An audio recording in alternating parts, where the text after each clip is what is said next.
Yeah, sure, I can do that. So I would say that Me Too and the spiral of believe all women. I tend to believe all women, sure, but I also believe all men. So I think that men who say that they're innocent should be believed as much as women who make allegations. I think that's fair across the board.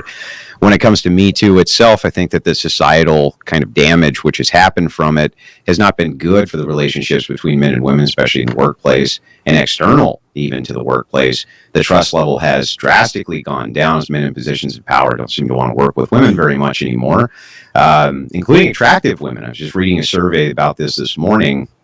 It's a little bit older, but I was looking up some of the newer data, and they definitely have trust issues. A lot of men have begun to have trust issues with women due to the fact that they can just be, accused of doing something that they never even did, and then their whole life gets basically ruined. So, yeah, I don't think, in retrospect, it was a great idea. Cool, Corey. Yeah. So on the whole, I would say overall a good idea. And overall good movement, even though there are totally some drawbacks in terms of what Andrew brought up, in terms of, believe all women. There might be, in some instances, too much benefit of the doubt. However, if you just look at, the rates of false reporting and false allegations, like they do happen, they are a thing, but it's a very small minority. And that, to, I guess, what Andrew brought up, of like a lack of trust in women, I would say probably overall poor decision making. If your concern is like the small minority, like the slim minority of false allegations versus hiring a competent person, especially look at education rates of women, you're probably passing up a lot of competence just because you have just a very small concern with false allegations. Like the trust issue, I think is like a non-issue. So like overall, on the whole, good. But there are some negative drawbacks to it. But yeah, that's where I stand for now. Cool, awesome. Let's go to Torshaa next. Yeah. Here, I have a link for everybody. Put it in the chat right now. So until we can accurately report rape statistics, I think it's a bunch of bullshit. And that's it. Thank you. Okay, short and sweet. Lauren? I really appreciated Andrew's opening statement because I think the false accusations have played detrimental effect on a lot of men's lives. And I thought it was really interesting how Corey combated that with, well, it's such a small portion. It doesn't really matter that whether or not it's the majority or the minority. We just know that there are a portion of women who are lying about this and absolutely destroying men's lives. And the Me Too movement has actively changed legislation in a way to make it so that laws actually make it easier for men to be convicted or at least penalized, whether it's laws or bystanders and like school standards have made it easier for men to get penalized even if there's not sufficient evidence to prove that they've committed the crime. Do you want to add anything? Maybe later. All right, Destiny. Here, you go first. So the question is... Oh, wait, are other people here speaking? Why didn't Pixie say anything? I don't know. I don't want to impose. Okay, so here's what we do. Since both of you guys have friends, they can get in on it, but I don't want it to be like a massive like a 3-person in one package. So let it go. Let it go. Looks like fun. Well, I'm a moderator. Let me make the rules. So you can like, for example, if you're like, oh, okay, we want you to answer this question, you can give your perspective, but it shouldn't be like you guys get 3 times the time because it's the amount of people. Hopefully that makes sense. But yeah, so you guys can all give your quick take and opening statement. Okay, quick take. Go for it. Okay, so do I think the Me Too movement was overall good? Yeah, basically. Yeah, is it overall good or bad? I think it was overall good. That doesn't mean it was perfect, but I think like men being falsely accused and actually having actual consequences for that actually were detrimental to their life, I don't think that was a very common occurrence. However, I do think that there were certain behaviors that were just put in with oh, if a guy smiles at you, it's this and that. I don't think I think there was times and certain behaviors that weren't actually that bad that women were perceiving as bad just because it was the internet and then it was so I do think that happened. I don't want to ramble. Cool. Hi guys. All right, I would say that with any movement there's going to be people who piggyback on it who don't have good intentions, but overall it had to happen. Otherwise it would just keep continuing to be ignored, that women are treated like they're just accessible. Yeah, I think we're all in this camp. We all agree. I think it was a good idea, good movement. Sometimes it goes a little bit too far, but I think that the false like men rape accusations or whatever, I think are drastically overblown. I know there are a few big cases where it's happened, but I think overall having people talking more about this is probably the most important thing that's come out about this.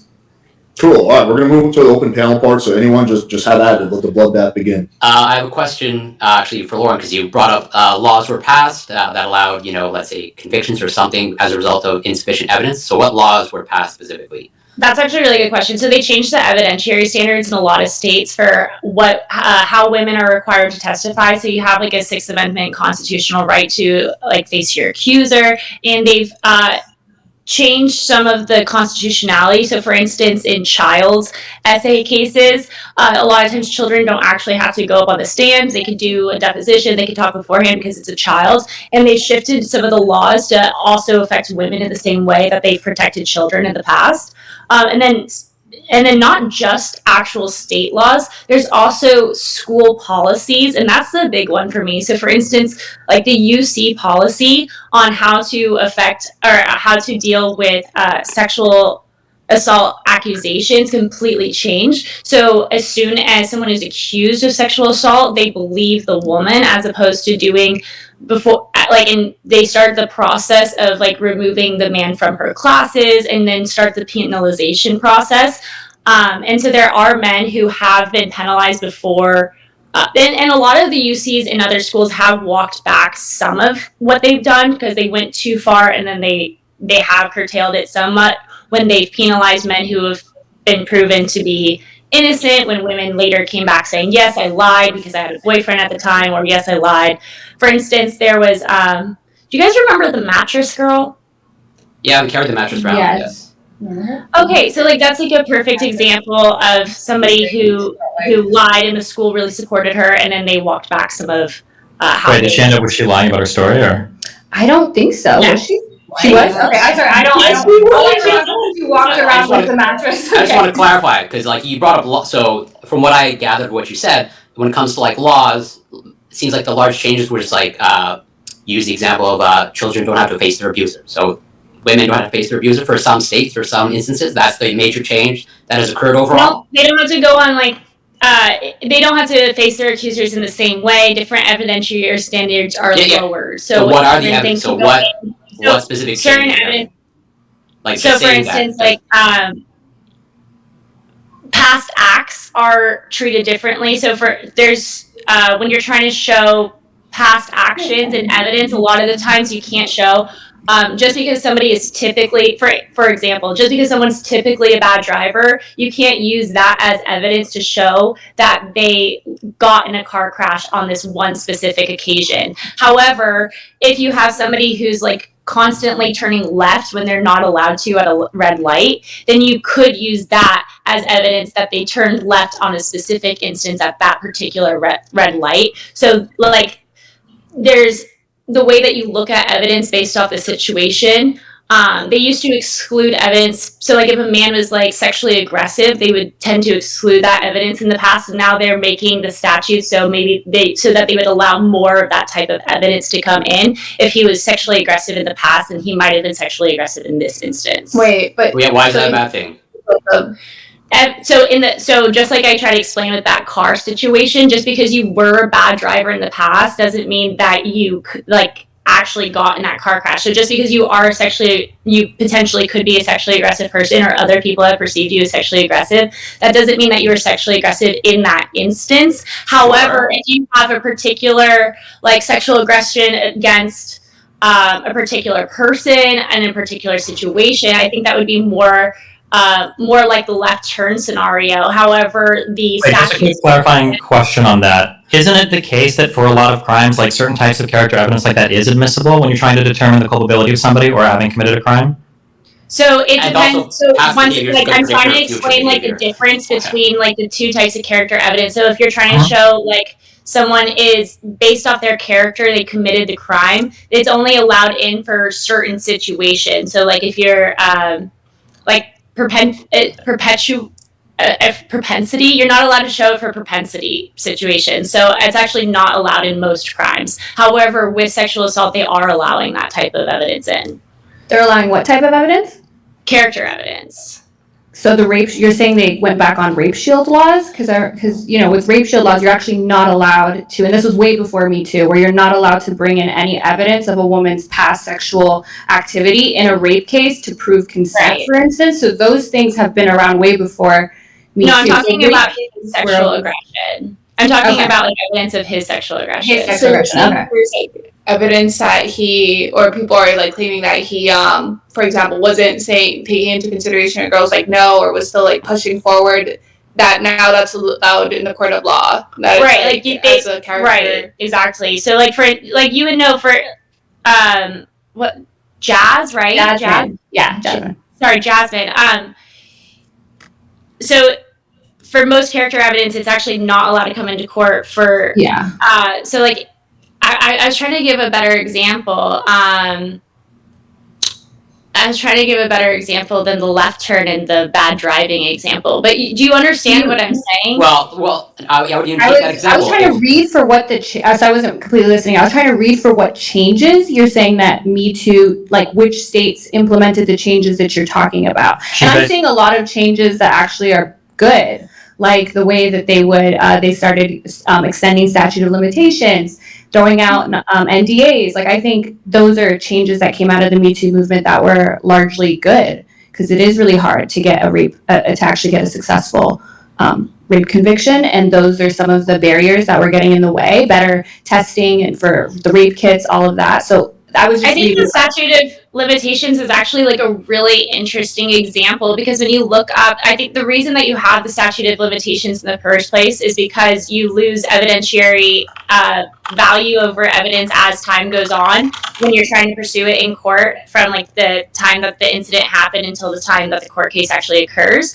So you're losing evidence in between that time, and then so you still have to have the same standard. Look You at have the to prove Trump it. case. You look at the Trump case, you look at the Biden case, you look at all of these accusers coming decades later and accusing them of sexual assault, and because we have these statute of limitations extended, it's making it easier for women to make accusations, and I think it's giving them more of an out for not actually Well, getting a Lauren, conviction, because this burden of proof is still the same. I have James. Even if they can make the accusations later on, that doesn't help them if they don't have the evidence. That actually makes it harder. Like you're saying. Absolutely.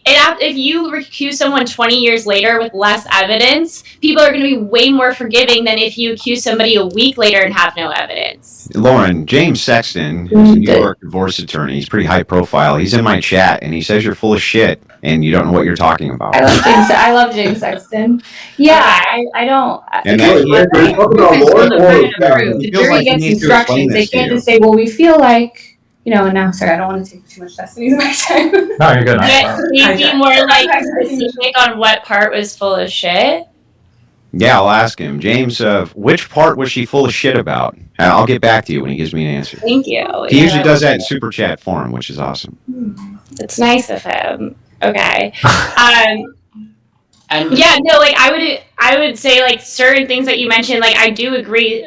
It is nicer to have the ability to turn, like I do have a lot of empathy for people who have been stuck in a situation where they've been assaulted like that. That being said, you shouldn't be allowed to turn around 30 years later and accuse somebody. There's a reason that we have the statute of limitations. Are they extending it that long? I don't know how long they're I don't extending. know. You're saying that they're extending the statute of limitations. Yeah, I What- can look into it more. But Can I you don't look think it's at going the to statute 30 of years. And So- are you actually seeing where this is actually leading to? Because what I would say is that if they're extending the statute of limitations and these women are taking these men to court and actually getting a conviction, and they're being found guilty, you're saying that they're being found guilty when they shouldn't be? Is that what Yeah, you're so for saying? instance, like the Trump civil case that just occurred, I don't think that there was enough evidence for a reasonable jury to find Trump guilty based off, just the testimony alone, but he was found guilty. Well, wait, can I ask a question on that? For the Trump case, are there, and I just don't know this, so the lawyers can answer, is there a statute of limitations on civil litigation? I don't know. Is there? Yes, Oh, there okay. is. Well, Gotcha. Sexton But, says yeah. that her explanation of the concept of prior bad acts is totally inaccurate, and the evidentiary standards related to the child testimony didn't change due to Me Too. I didn't say the child changed. I said the way that they treated women is now. I don't know if it was actually proposed or if it changed, but I saw something that proposed that they changed the evidentiary standards for women to reflect more similarly So to is it children's proposal or an standards. actual change? Yeah. You have concerns with okay. I well, saw changes in legislation during the Me Too movement. I suppose I should have done a little bit more research to see if it actually was a proposal versus whether or not it was enacted. But I did see changes in legislation or proposed changes in legislation that I thought were detrimental coming out of the Me Too movement, specifically the lax in evidentiary standards when it came to accusing men. Okay, but it's possible that it's just proposal right now and nothing actually changed, so you have no issue if nothing changed. But what was in proposal was the UC standards. The UC standards absolutely did change, and then they retracted on that. Also, so real quick, so it seems like for New York State, in May of 2022, the Adult Survivors Act was a piece of legislation that extended the statute of limitations for, looks like for civil suits. And then this act expanded the ability of plaintiffs to sue for sexual assault and unwanted sexual contact in the workplace. So, yeah. Good job, Me Too. That's all they got done. That's it. But I mean, also, do we want like an extension of the statute of limitations? I don't even know if that's something that we do want. Well, given Why that in not? New York, the statute of limitations was 3 years. Yeah. It was only 3 years. That's insane. Okay, that's really short. Yeah, Like, well, I so they have it done in kind of a sticky way. So the statute of limitations was 10 years, but it looks like you could only bring suit if you had filed the actual complaint to the police within 3 years. So they kind of have it set up that way. So if you hadn't filed the complaint within 3 years, then you essentially, your statute of limitations is expired. So. Well, let's let Torshaa get a word in because she hasn't spoken once. Go ahead. No, I was just confused because I thought Lauren said that them extending the statute of limitations is a positive thing, and I think that's absolutely retarded. No, earlier when you were saying something like, can you guys hear me? You were saying that you think that people will believe people after 20 years. No, I'm saying they easier. I think Did they'll you give mean them that? more, Maybe I think heard they'll you give wrong. them- after 20 years, they'll give them more leniency for not bringing hard evidence. So, for instance, if Pixie assaults me tonight and then 20 years later I accuse her, they're not going to be like, well, why don't you have, the sheets? Why don't you have your clothes? It's like, well, that was 20 years ago. Well, did you get a rape kit? Right, because I could say, oh, well, it was 20 years ago, it was super traumatic. So there's all this evidence that is gone now, and like, we just need to accept that evidence is gone. However, So just off of word of mouth, that's what you guys were arguing? that's my issue, that like if you allow people to turn around and accuse people decades later, that's my issue, because you're going to be losing evidence, and the jury's going to it's going to be more acceptable to lose that evidence. But that same evidence, the defense deserves and has a right to review as well. So and then, if that evidence is just gone and nobody gets it, and then it's in the benefit of the woman because, well, of course, it's 20 years later. Why would she keep this? Why would she keep her clothes? But feminists are also saying that right now, women don't, they're saying you should believe women because regardless if they didn't get an STD test or something because they were traumatized, a lot of feminists are arguing right now that we shouldn't care about that stuff and that you should believe them. And so a lot of people are saying, well, you need the kit, but you're saying that, well, it makes sense if in 20 years from now they don't have a rape kit. Well, what about the feminists saying, well, we should believe them now? You see what I'm saying? I think that if it's a shorter statute of limitations, people will have expected the woman to get more of that evidence and to do more of that. Like, if you have a shorter period to do that, then you're more likely to gather that evidence within a reasonable time frame and I feel like something that would help this, and this is an unfair burden to place on you, but I'd be curious if is there actually like criminal or civil cases where it's like they did a really old rape accusation, but because it's been so long, these like evidentiary standards are lower, or like the jury's more lenient.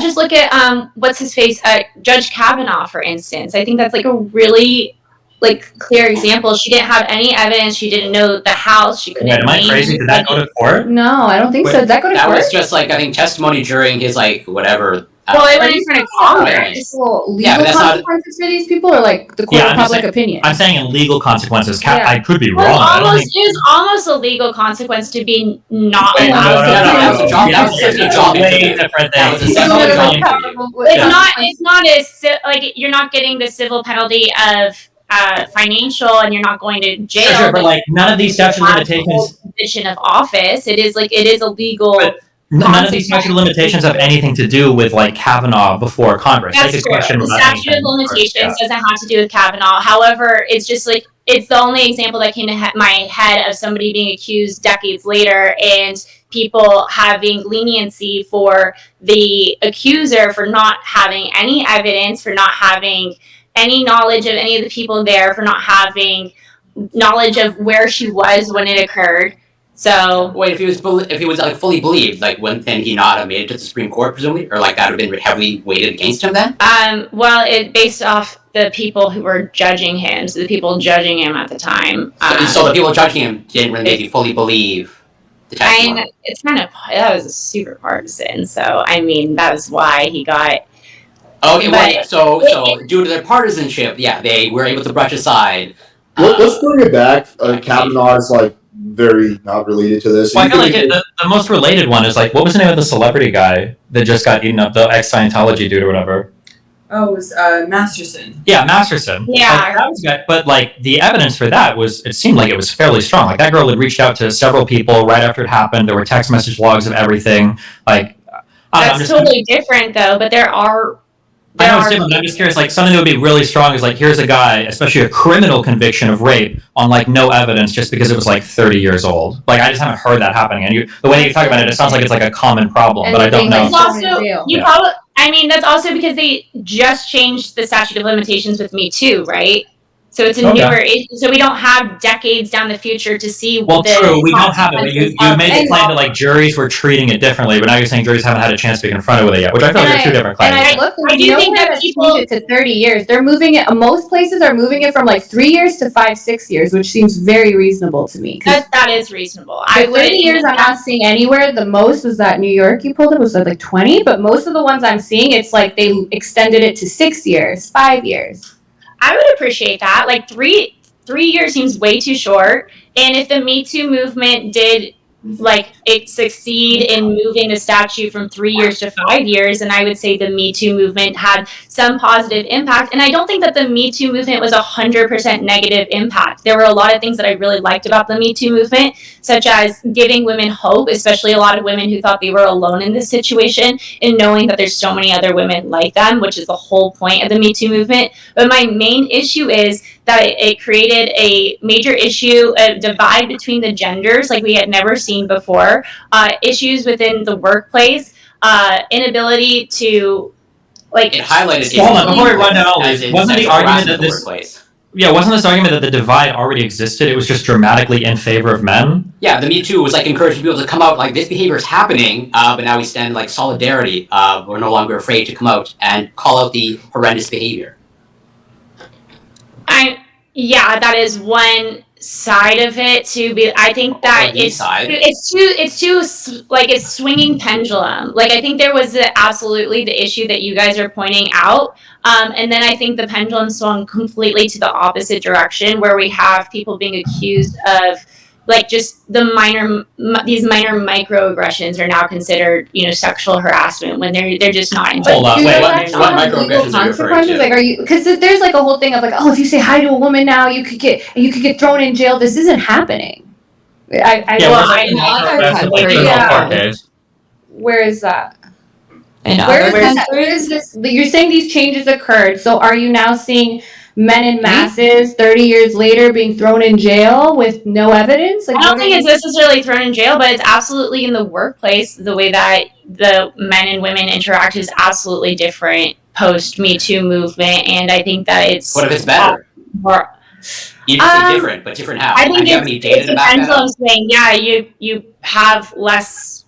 You absolutely have less sexual harassment, which is great. Like that's the goal. But then you also have you have like a unfair dynamic in which women can hold something over a man, in which men are fearful they're walking on eggshells around women. And I also think women are frequently excluded from male dominant areas and not as easily accepted for the fear of a potential Me Too situation.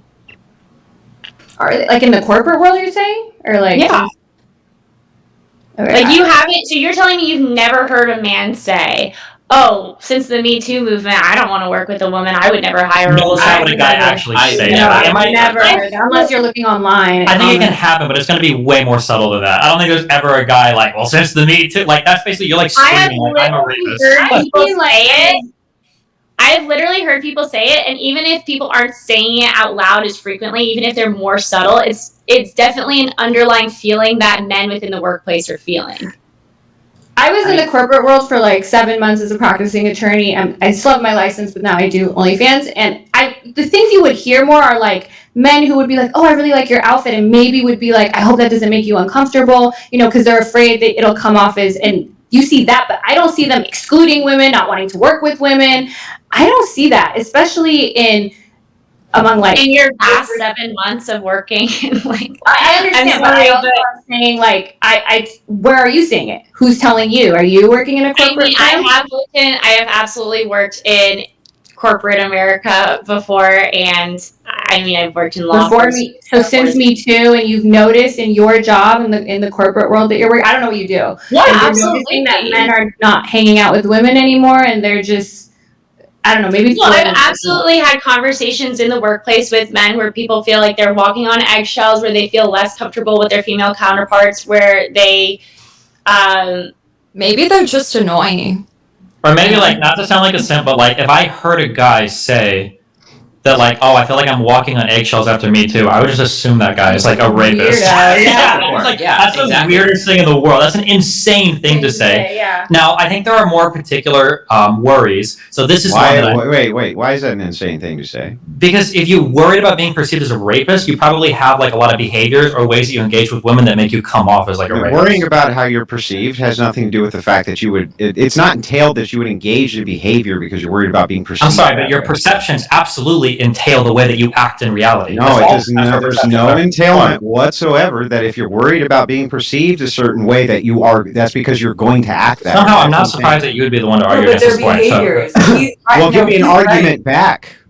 I can't argue against you saying no. Against you just saying bullshit. I'm saying that in any other circumstance, we're applying a different standard to rape here, okay, for whatever fucking reason. But in any other circumstance, if a guy were to like come into your house and he would just start talking like, "God, like it's so cool that you're like awesome with me, but like I'm so worried because a lot of people think that I just like steal stuff from their house." Like if a guy randomly said that, I'd be like, "The fuck do you mean? Why are people worried that you steal shit from their house?" But I was like, "Oh, I just I think it's totally reasonable. Probably just didn't say. I think it's totally reasonable for men to say that they walk around eggshells around women if they perceive that there's all sorts of false sexual dynamics at play and false sexual claims that will be made against them. But and I don't think that them worrying about how they're perceived is them saying, "Oh, wait a second, I'm actually wanting to do this behavior, and now it'll just be perceived that I am." I think that's a bad take. Okay, but maybe not. But for a man to have that, a man who doesn't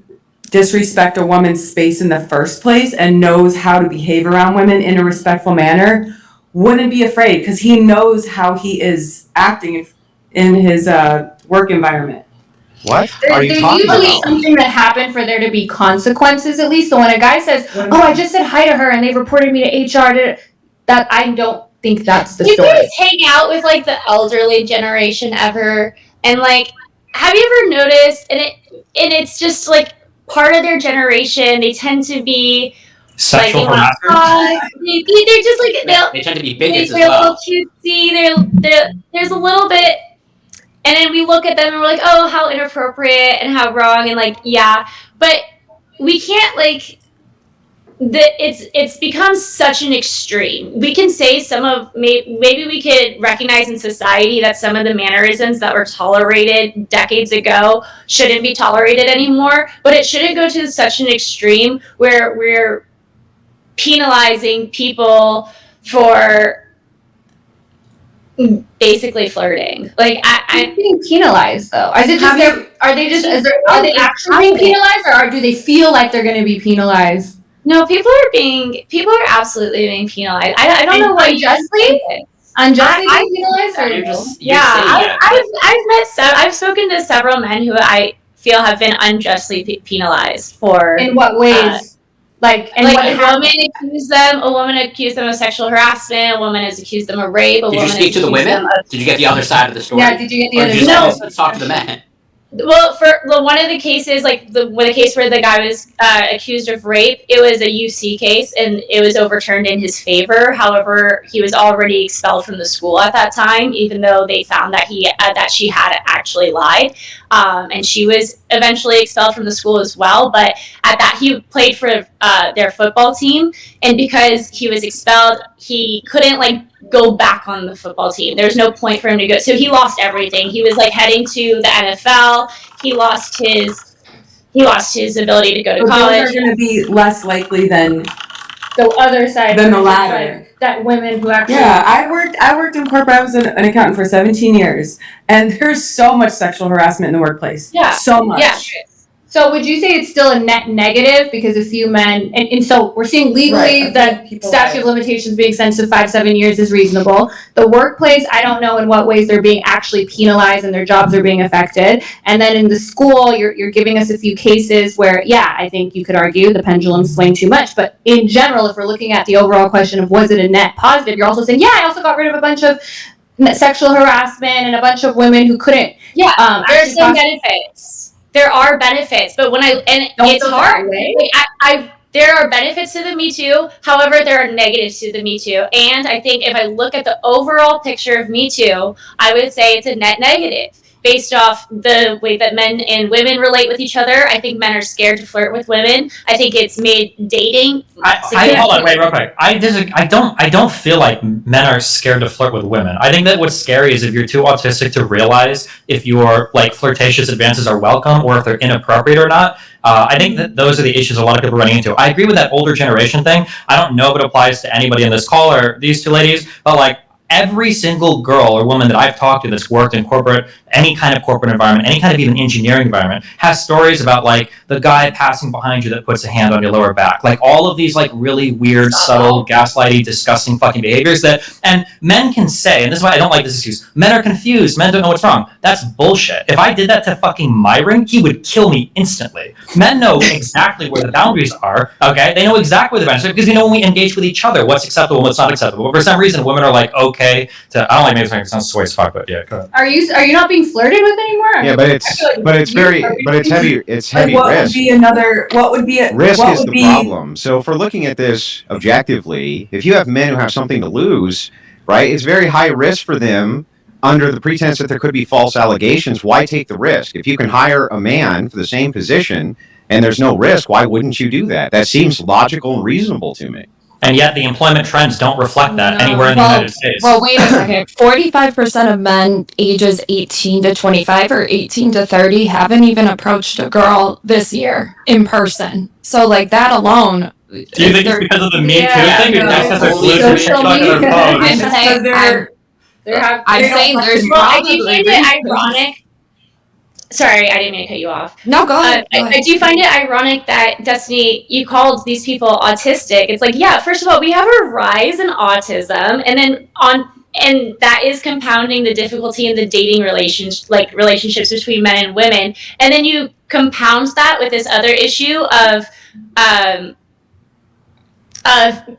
trying to figure out the nuance between determining whether a girl is flirtatiously going, oh, no, stop, versus going, no, stop, versus whether or not. Yeah, I'm sympathetic to these. It's really confusing, right? Sure, I'm sympathetic to these, but this is a super easy answer, and I would give this as personal advice if somebody asked me. If somebody came up to me and they're like, listen up, Steven, I don't know if this girl, blah, blah, blah, blah, blah. Here's what I would say. If you don't know, why the fuck are you flirting at work, you fucking retard? And I would call him a retard, and I would slap him across the face. If you have no idea if your advances are unwelcome or if you're making somebody feel uncomfortable, why would you risk permanently destroying your workplace environment? That's the worst. Where else do you meet You wouldn't. You would stop hiring women.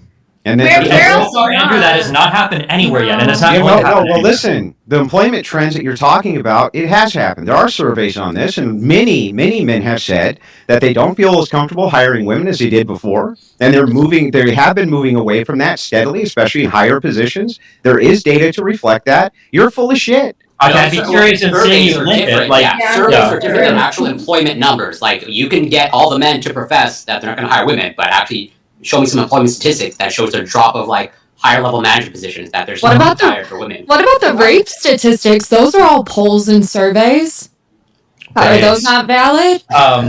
Okay, wait. Also, another thing, Lauren, I agree that like meeting people in different areas is important. Work is a good place to meet people. But like, I think you have to look at the other end of the equation too. You can't just say, well, men don't know where to meet women except for work. Therefore, like every woman's like comfort at her job now has to be held captive. Most because men have couples to, like, meet work at work. work. Yes, Most thank you. people that get Torshaa. married meet at work. This idea that it doesn't happen is like A stupid. good thing I never said it doesn't happen because that would be actually But retarded. yeah, because actually, like 2 seconds ago, you were saying, well, if he wants to approach her at work, he shouldn't be doing that or whatever the fuck. Like, no. No, what are what you I talking said about? was, if you don't know if your advances are welcome or not, don't jeopardize. How would your you job. know? Who would know that? How If would you you don't know? know, if you know, then you don't know. It's that simple. Hold on. None of this is different from before Me Too as well, by the way. If you don't know if your advances are welcome, don't agree. fuck your workplace up with it. I agree. I agree. So this with is you. And people still meet at workplaces. It's not I like linked this people are no over- longer. I've linked this working over almost this is from Forbes, almost 1 in 5 men and about 6% of women report that as a result of Me Too, they're less likely to hire attractive women. This That's doesn't great. shock And me. also, when you poll like 95% of women, they say they want a guy that's over 6 feet tall. People's preferences don't necessarily map onto So real they're world more behavior. reluctant, but Yeah. they're doing it. Yeah, they're So still I don't- doing it. Yeah. The thing At the is, end of the day, you go for competence and given again Okay. education rates. but the thing is that that's not a good trend. And if that trend continues, you'll see this in other surveys, which are reflected with mentor status and all sorts of other things. It's not really so much whether or not this phenomenon is going on in real time, but whether or not the perception of it is going to continue to spiral in society. And it seems like it's going to. I think we all these agree that kind that of would be a gaps bad go. thing. Yeah, we all agree that that would be a bad thing. Nobody likes that trend. But it seems like when we talk about this, the whole point of Me Too was to just punish poor guys, and that's the only thing that's happened. But the other side of the argument is maybe there's been a dramatic reduction in the way, or dramatic change in the way that men associate with women at the workplace. Yeah, there's a bad side to this too, and that some people are a little bit more afraid of engaging with women. But I mean, as culture advances, as people go on, like people will learn how to do it different, learn how to do it better. As Lauren said earlier, the older generation of men and women were creepy as fuck. And that's not the norm, even for Gen Xers, and definitely not for millennials, and definitely not for Gen Z. But So when it's we, cultural when, thing, we'll talk we're, about when we aren't dealing with a massive labor shortage, a nationwide labor shortage, let's say in a few years we're not, which is possible, and suddenly you do have the same qualified candidates who are coming in, who are men and women, and you have a lot to lose for your business or something like this, doesn't it stand to reason, don't you think, that a lot of those men would prefer to hire the man over the woman? Good. Fuck simply women then, there's because they're not a problem? destroying us in school and the workplace right now. Like, Yeah. women are on course to completely upend. Well, they're not destroying us. So Yeah, you in can school see- they are. In No, you can education. see, hang on, you can see that, especially with trades and with education, the gap is beginning to close. And this is going to It is not. continue. Maybe in trades. What do you mean it's Higher. beginning to close? University Women are, education. it's reversed. No, It's no. reversed. It's Listen. literally reversed. We didn't close it. We reversed it. Now women are outperforming men in almost 2 to every- 1 in yeah. college. Even in med school, there's more I'm women. not talking Even about in college. transport. What was it that I said? Yeah, I you said said We're trades. here that to the talk about trend. the trades, Andrew. We're Yeah. not here to talk about plumbers and So electricians. me What too I is said was negative that the because trends potentially between in the this pay future, gap- this trend could. What I said was that the trends between the pay gap of tradesmen and the college educated is beginning to close up. So, no, it doesn't really tell the whole story to say that women are getting more educated. That's fine. If a massive education was about rewarding the best and brightest, almost nobody would be able to go to college, but almost everybody is. A college degree, as people It's are still finding around out, 35% does not mean that you're qualified for shit. It doesn't mean you're qualified for fucking anything. And I mean, even it's like, fast we have a becoming lawyer something in that here. is kind of your nose is almost looked up at it because it doesn't seem like it matters. If it's not about rewarding the best and the brightest, then what Wait, ends up happening is the standard becomes where are the lower. numbers on the college degrees are being snubbed? And people are like, no, I want a high school graduate instead. So if you're talking about, like, let's take a field like sociology. Or No. something like Let's this. not. Let's just talk broadly about statistics in the United States. Okay. This is not happening. What isn't happening? that people are like, oh, I don't want the college degree guy. I want the high school graduate. No, that's not what I said. What I said Okay, was that sorry, the that's what it- standard, yeah, the standard on college educations are that if more and more and more people have them, they become actually less and less and less valuable because you appeal to the lowest common denominator. You have to in order to get the most amount of people these degrees. And so a consequence of that going forward likely is going to be that people will be less and less impressed with your degree and more impressed with your skill set. And that's probably why you see the gap in the trades with the degrees beginning to close on the opposite side. I mean, even with higher education, like, I mean, Lauren, I didn't know you, but I guess you're a lawyer too. We're almost half of the profession now. Doctors, women are law degrees less useful now, or? They didn't Yeah, just yeah. submit a huge employment Yeah, shortage? actually, law degrees are significantly less.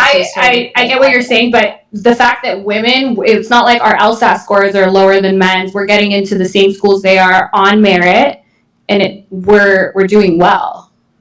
Yeah, no, you're right. Women are dominating the educational field, but I think that has a lot to do with how education is currently being ran.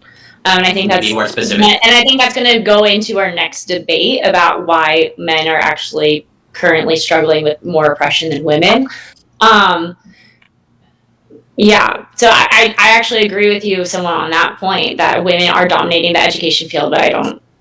Can I ask a question for everybody? Because I would like to know if MeToo is so terrible, what would be, in your eyes, what would be a good way to deal with the sexual harassment in the workplace? It's not that it's so terrible. anywhere. It's just that for me, at least, what's a better it idea wasn't- than that? Yeah, for me, it wasn't that it was so terrible because when it first started, there was so many things I actually really appreciated about it.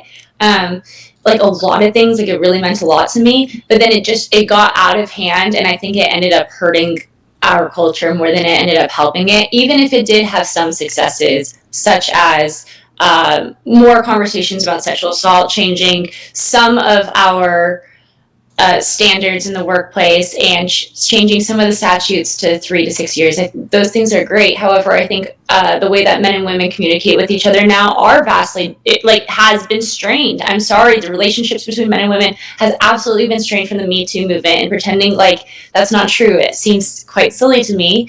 And there's other things, and I think that men being falsely accused of this horrible thing is at an all-time high, and I would rather have 100 innocent people go free than one innocent man. 100 guilty people go free than one innocent man in jail. And I feel like this is like one of the worst things to jail. But Yeah, you would we want have an 100 men who example. raped a Rape woman people, yeah, to to go walk free because one man And have Who you can't innocent- name? I'd rather have 100 You don't guilty think the men woman who's be raped got free. damaged, like for life as well, or many, many years, probably her whole life? I'm sorry, are you guys for putting innocent people in jail? Like, what No, it's a different- abortion do you think is fair? Okay, let me ask a If it was legitimate question. 50-50, If okay, the but legal we had system is 100? working, if the legal system is working for every person who committed a crime who is not convicted, how many innocent people should be locked up? Which innocent person got wait, locked up? Isn't it literally But you would one? rather 100 Where- men go free I versus would, my point being is I don't want That's a any trick innocent question. men in jail. Yeah. My Hold on, point wait, is can I just evidentiary your question? innocent- but you'd rather have, but you're But you- okay with having them go free. That I Yeah. would rather. If you committed it's a a crime, horrible like, situation. Well, no, we have like, to answer if the you question. You want committed a 100 rapers. crime, It's a Yeah. horrible situation, but women can just take it, and that's part of being a woman. She's saying if she has to pick one of those, she's going to pick that one, right? So she's not saying she prefers it. She's just saying that's the one that she would pick if she had to pick between those two. Well, and then also, hold on, just a question for the United States. For a criminal conviction, it's like, I've heard, I don't know what they teach in law school, is it 90 or 99% for beyond a reasonable doubt? Beyond a reasonable doubt? Yeah, that's standard. Is it 90? Like, preponderance of evidence Yeah, is 51? 51. No, it's No. it's 90. It's like super like. Yeah, so let's say beyond a reasonable doubt. Shut up. There's no number system to There's no it. number. That's why when you asked, I was kind of like, but preponderance of the evidence is over half. I thought preponderance Yeah, of evidence it is is. basically That- over half, and beyond a reasonable doubt is. Yeah, preponderance of the evidence is over hold on, half, but but hold I on. never knew beyond a reasonable doubt. We Yeah, never yeah, were but also, like, hold on, oh, wait. For beyond a reasonable doubt, right? That phrase that doesn't mean 100%. It doesn't say only if you are completely sure. So even baked into our judicial system, some people are going to be locked up that are innocent because beyond a reasonable doubt could be satisfied by somebody that. Yeah, so there's always going to be some amount of friction in a legal system where guilty people walk free and innocent people are put in jail. But to say that even one innocent person going free, that's unacceptable. So 100 rapists can walk free because one innocent person might be convicted. I don't even know if that's consistent with our current. Misunderstanding what I'm trying to say. I'm trying to say it is devastating to put an innocent person in jail. It is more devastating. Hold on. Lauren, they're not understanding it. We should just move on, honestly. I know.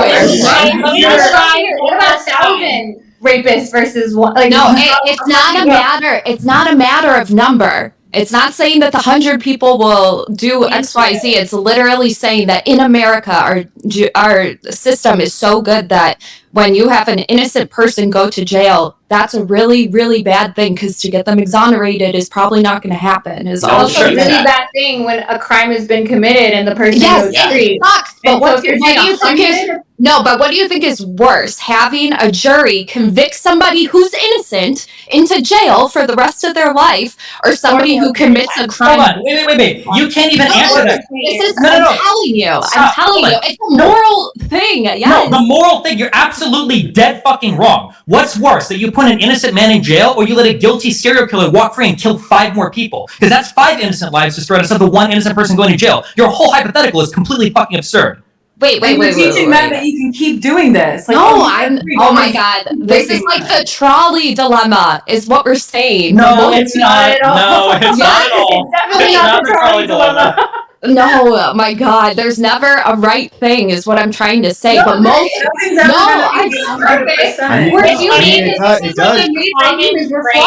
does actually sound like the trolley dilemma. It does. We should have just said the. Let's go one at a time. Let's let Andrew hasn't talked in like fucking 5 years, so let's let. I was just saying, it does actually sound like the trolley cart dilemma. So I think that the question is, like, would you throw the lever if one innocent man went to prison in order to save 10? I think it is basically the trolley cart dilemma. It's phrased differently, but I think it is essentially the same thing that you're asking her.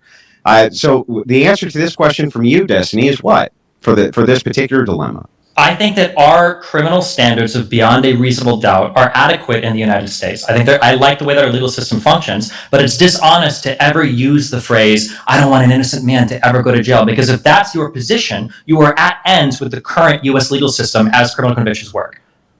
Well, I mean, but you don't want innocent men to go to jail, though. No, of course not. But you also don't want to set the evidentiary standard so high that you only convict on 100%, because that means a plethora of almost assuredly guilty people are now roaming the streets and committing more crimes. And with rape in particular, that's happened far more frequently than the other way around. Can you guys define rape in this country, please? No. Exactly. Based. So it doesn't exist, or what was the point of that question? No, of course You're it about to go on a exists. torch, you're probably right. That's where we're going there. No, I'm not going to go through it all. I'm honestly fucking exhausted, and this conversation just keeps derailing. You said like 3 sentences. How are you exhausted? I'm bored because we're derailing into so many different things. Like, it's not derailing. It's the reason I've let it go is because I do actually feel this is on topic, because it is an interesting philosophical discussion, right? Like, okay, what is better in terms of outcomes? Is it better that 100 guilty people walk, or 1 innocent person goes to jail, right? I'm not going to give my answer because I'm the moderator, but it is an interesting discussion. I do think it factors into the MeToo discussion, which is why I've allowed it to go on for that long. But if you guys want to move on, can I correct Lauren? If I'm mistaken, but I think what you meant to say was, would you rather let 1 rapist walk free, or the 1 innocent man in jail? There's a common saying. I'm surprised no one on No, it is common. That's what I'm asking you. It's a common saying to say I'd rather have 100 innocent or 100 guilty men go free than 1 innocent man in jail. It's like it's based off why we have the American legal system set up the way it is. Yeah, but she's still asking. She's still asking the question. Brings up the point. So why not have no doubt? Why the American system is the way it is? And Destiny's like, well, then you don't like the American system. No, I like the American system. It's set up specifically because we would rather have 100. No, but that's not true, because if it was so, then our standards for criminal conviction. Then why is it over the criminal conviction so low? They're nowhere near 100%. It is. Do you know how many cases prosecutors drop? Are you aware? And like A lot of rape cases. Wait, what does that have to do with anything? We let guilty, like the current American legal system, we probably let more than 100 guilty That's people. not the question. The question is, in the current legal Oh system, my do you God. convict without it being 100%? No, hold on. You're bringing up things that we all know that are pointless assertions. Like, yeah, there are obviously cases where they don't have enough evidence and they can't convict. Probably that's somebody like guilty. We probably know that. However, right now in the United States, you can't disagree with this. You agree that the vast majority of convictions are done without. My point. That's Yeah, Destiny. No one disagrees with you. No, hold on. The disagreement is, Lauren, what I'm No. saying is, what No. I'm saying is, what I'm saying is, yeah, hold on. What I'm saying is, right now, as it stands in the United States, our system is set up to put one innocent person in jail for every 100 people convicted, explicitly so. probably less. Oh my God. Probably less. Okay. I mean, if you part of this, whether they have money or not, the legal system works a lot My better. point is, I want to keep the American legal system. I want to keep the American legal system with a really, really, really high standard of Sure. who we can get. I'm just curious. Extremely high standard. Lauren, It is. We don't want can I ask a question, Lauren? How is that Uh, going to change? Yeah, go ahead, Corey. Just to distill something, are you for or against capital punishment? That's good. I'm on the fence on. Okay, Like, but you you're know talking that about- innocent people have been. Yeah, that's why I'm on the fence about that because shouldn't you that- be- Can't country say no? Yeah, wouldn't you rather have?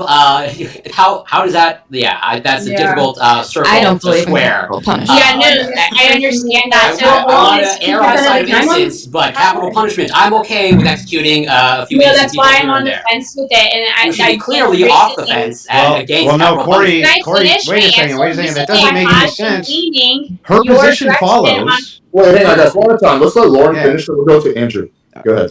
Recently, I have, because of this specific issue where I'm not like I would having one innocent person killed is like destruction of our legal system in my mind. So because of that reason, I have been leaning away from capital punishment. That being said, there have been so some states have different evidentiary requirements for if you're going to do capital. So like they have first a trial and then they have a second hearing afterwards to determine whether or not they should actually be, killed versus, jail for the rest of their lives. And so I think that does help a little bit with like really, really, really ensuring the person is guilty, but that still doesn't negate for the fact that you're going to have prosecutors committing Brady violations, you're going to have corruption that's going to sway the system, and you're going to have innocent people on death row. And it's a very Well, tough call. according to your 2014 study, the number's about 4%. 4% of people who got capital punishment who were turned out to be innocent.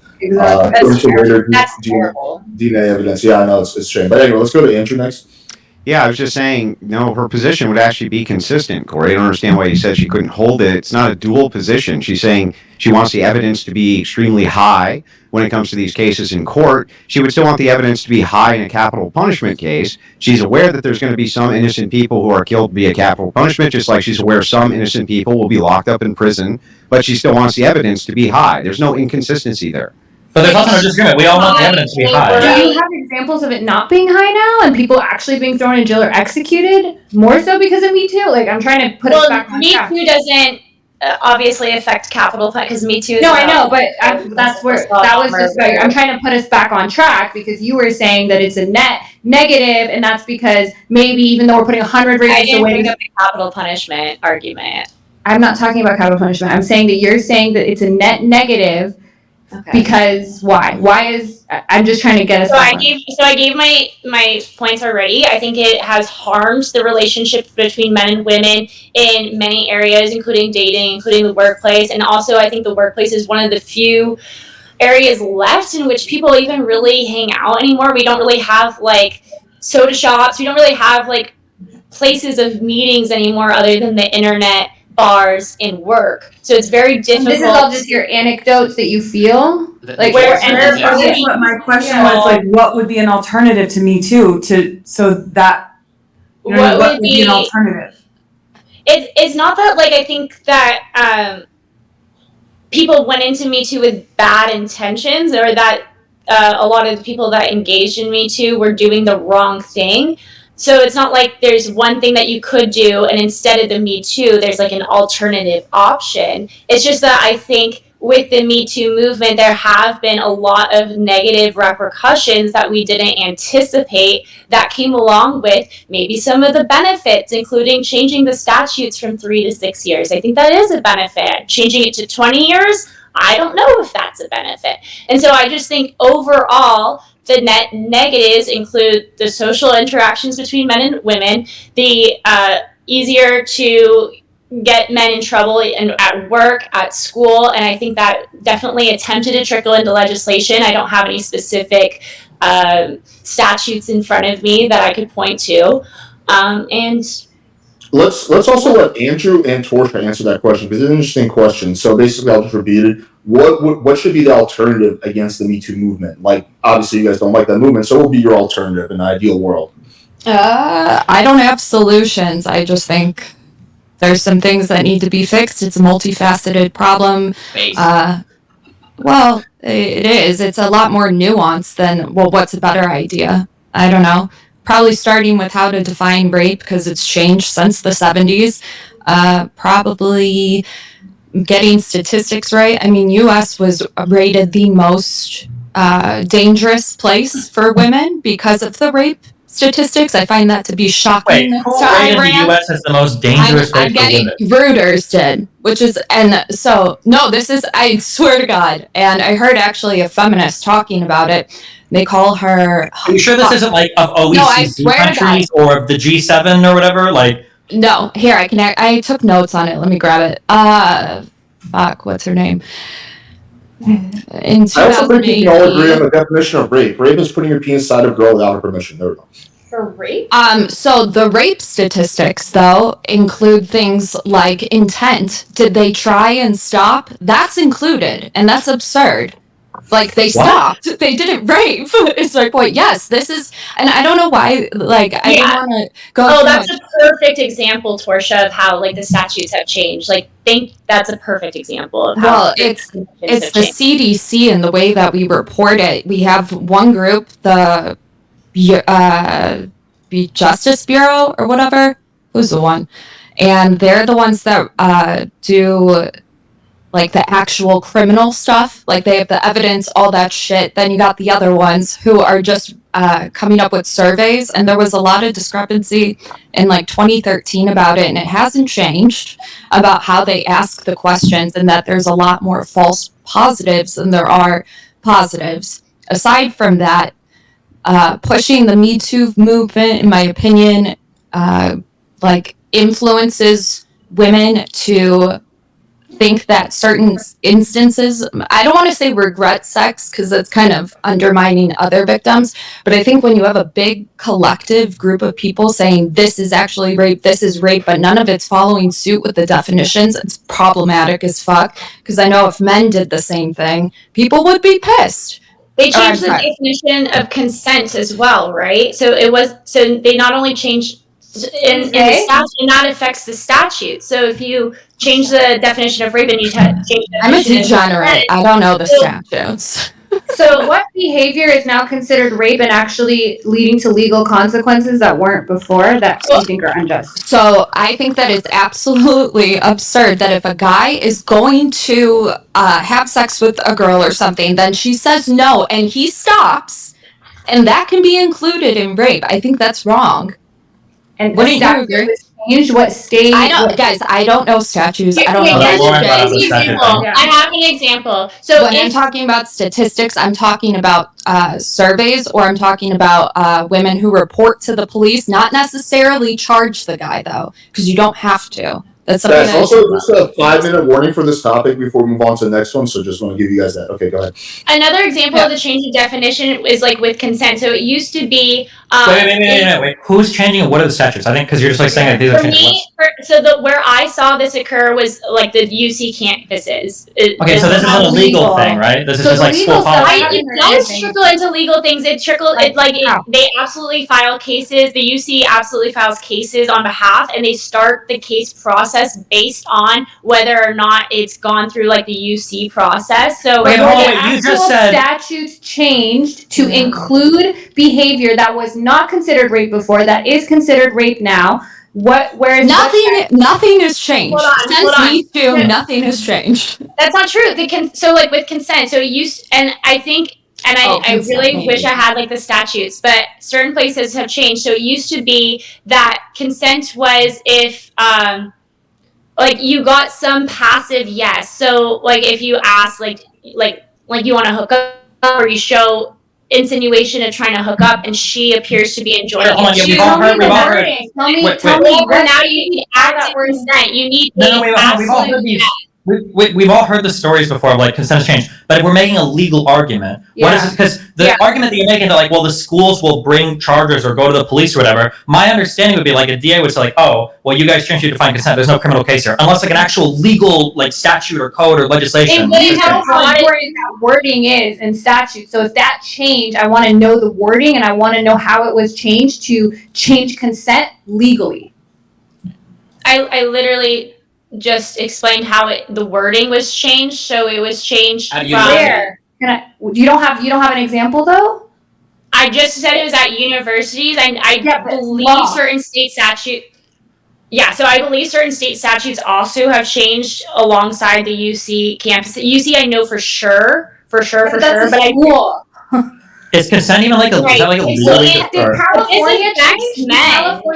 How do you think this doesn't affect men? She's saying But that I'm not saying it doesn't affect men, but you were saying California would have to change their statute for I their. think they did. I'm She's not saying- 100%. She's saying that the schools are implementing things that can like get guys expelled and stuff. So it's not. I get it. I know. It's not illegal. And they also go for that. No. It's at their discretion because it's a private institution. But I'm saying it's not illegal.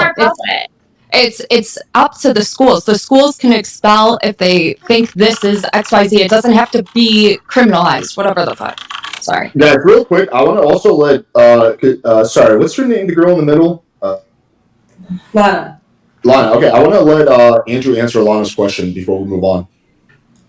This doesn't like. What would be an alternative to Me Too? So I would try to move towards a patriarchal system where women were slowly phased out of the workplace altogether, and then that solves this problem. Okay, How would we survive and live? The same way that we survived and lived for most of our history, which is But without that didn't women work inside the because men would workforce. abandon their homes to go to other women. The first divorce case was because the guy ditched his wife and his kids and went to be with another woman. Which has what to do with anything? I'm a widow. I mean, like, what would I do? What does it have to do with anything? It has to do with everything. What How does it are have women to do going to with survive? How will they survive The if they're same not way working? that they've always survived without women in the workforce. There was not a How? problem with the survival before women were in the workforce. how did- There how won't did- be a problem say with that. survival post.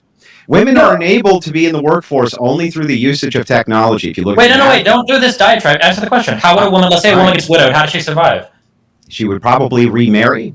Why would you not want to only that, remarry? the assets of the husband always have traditionally gone to the woman. Not only that, there's usually an obligation from the family of the person you were widowed from who's That's going to assuming help the you man out. was doing everything right. Like the man was just working hard, we saving can't money, that he had assess we assets. can't assess all of society just But based that's how on it is what now. if risks of what if a meteorite strikes you. That's How not many men do fair. you think And I'm right sorry. now- Hang on. Let me finish, lady. I'm sorry that a fucking meteorite might strike your husband and he might die, but we're not going to make a societal prescription based on that. That would be insanity. So yes, But there's that's going to be good. some unfairness baked in, but we can't unfortunately alleviate all unfairness from every situation over all times. We can't. Isn't do it that. common right now that like the average savings rate is like negative for like people under 35? So basically every widow under the age of like 35 or 40 is just fucked? First of all, they're not fucked. If you were to reduce the women's participation in the workforce, you would see a massive increase in salary more than likely for men. that follows, in fact. No, it doesn't follow it. How does it not? No, that is It doesn't true. follow because the number one indicator of like countries becoming prosperous and successful is women entering the workforce and starting to own businesses. That's like one of the biggest indicators of it. He's Destiny, talking about you're familiar with supply and demand, right?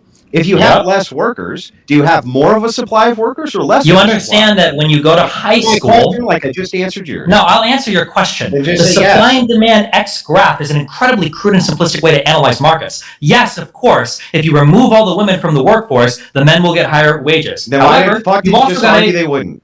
what? Why did you just argue they wouldn't? Because every single economist in the world agrees with me and not you, Andrew. So maybe agrees there's a with you better about analysis. what? You just agreed with me. Women are start to own businesses and enter the workforce You, from the higher. bro, you just agreed with me and my position that if all women were exited from the workforce tomorrow, salaries for men would skyrocket. You literally just agreed with that. Trillion less Salaries- dollars in yeah. our economy. Salaries might increase, Andrew. Do you think murdering half the U.S. population would be good for the economy? Because now you've got half That's the a red. What happens So to that- productivity? so- What happens to the So hang on. So productivity as well? phasing women out for one thing. There's a massive distinction between that and murdering half the population. But assuming that we granted your hypothetical and half the population was somehow murdered, salaries would still increase for the half that were here. Yes, Destiny. No, And that's what not. happened to That's just not how it productivity? works. There's Yes, no. did you will just not get done find- saying that's how it no, works? I didn't get done saying. You're using a high school supply demand graph to analyze an entire worker economy. Workers are a supply in the economy. Generally, for an economy, you increase your supplies, you increase the standards of living, you increase the GDP, you increase wages across the board. Here's the question, Andrew. If we look, So you just agreed with me again. No, I didn't agree You with did. you, Andrew. I agree with you that the very crude supply-demand graph might seem to support what you're saying, but there's a whole bunch of reasons why a crude supply and demand graph would never explain in something entirely like wage markets for an entire society. That's absurd. You just listen. You've agreed with me in every way you possibly can. You just keep deferring to,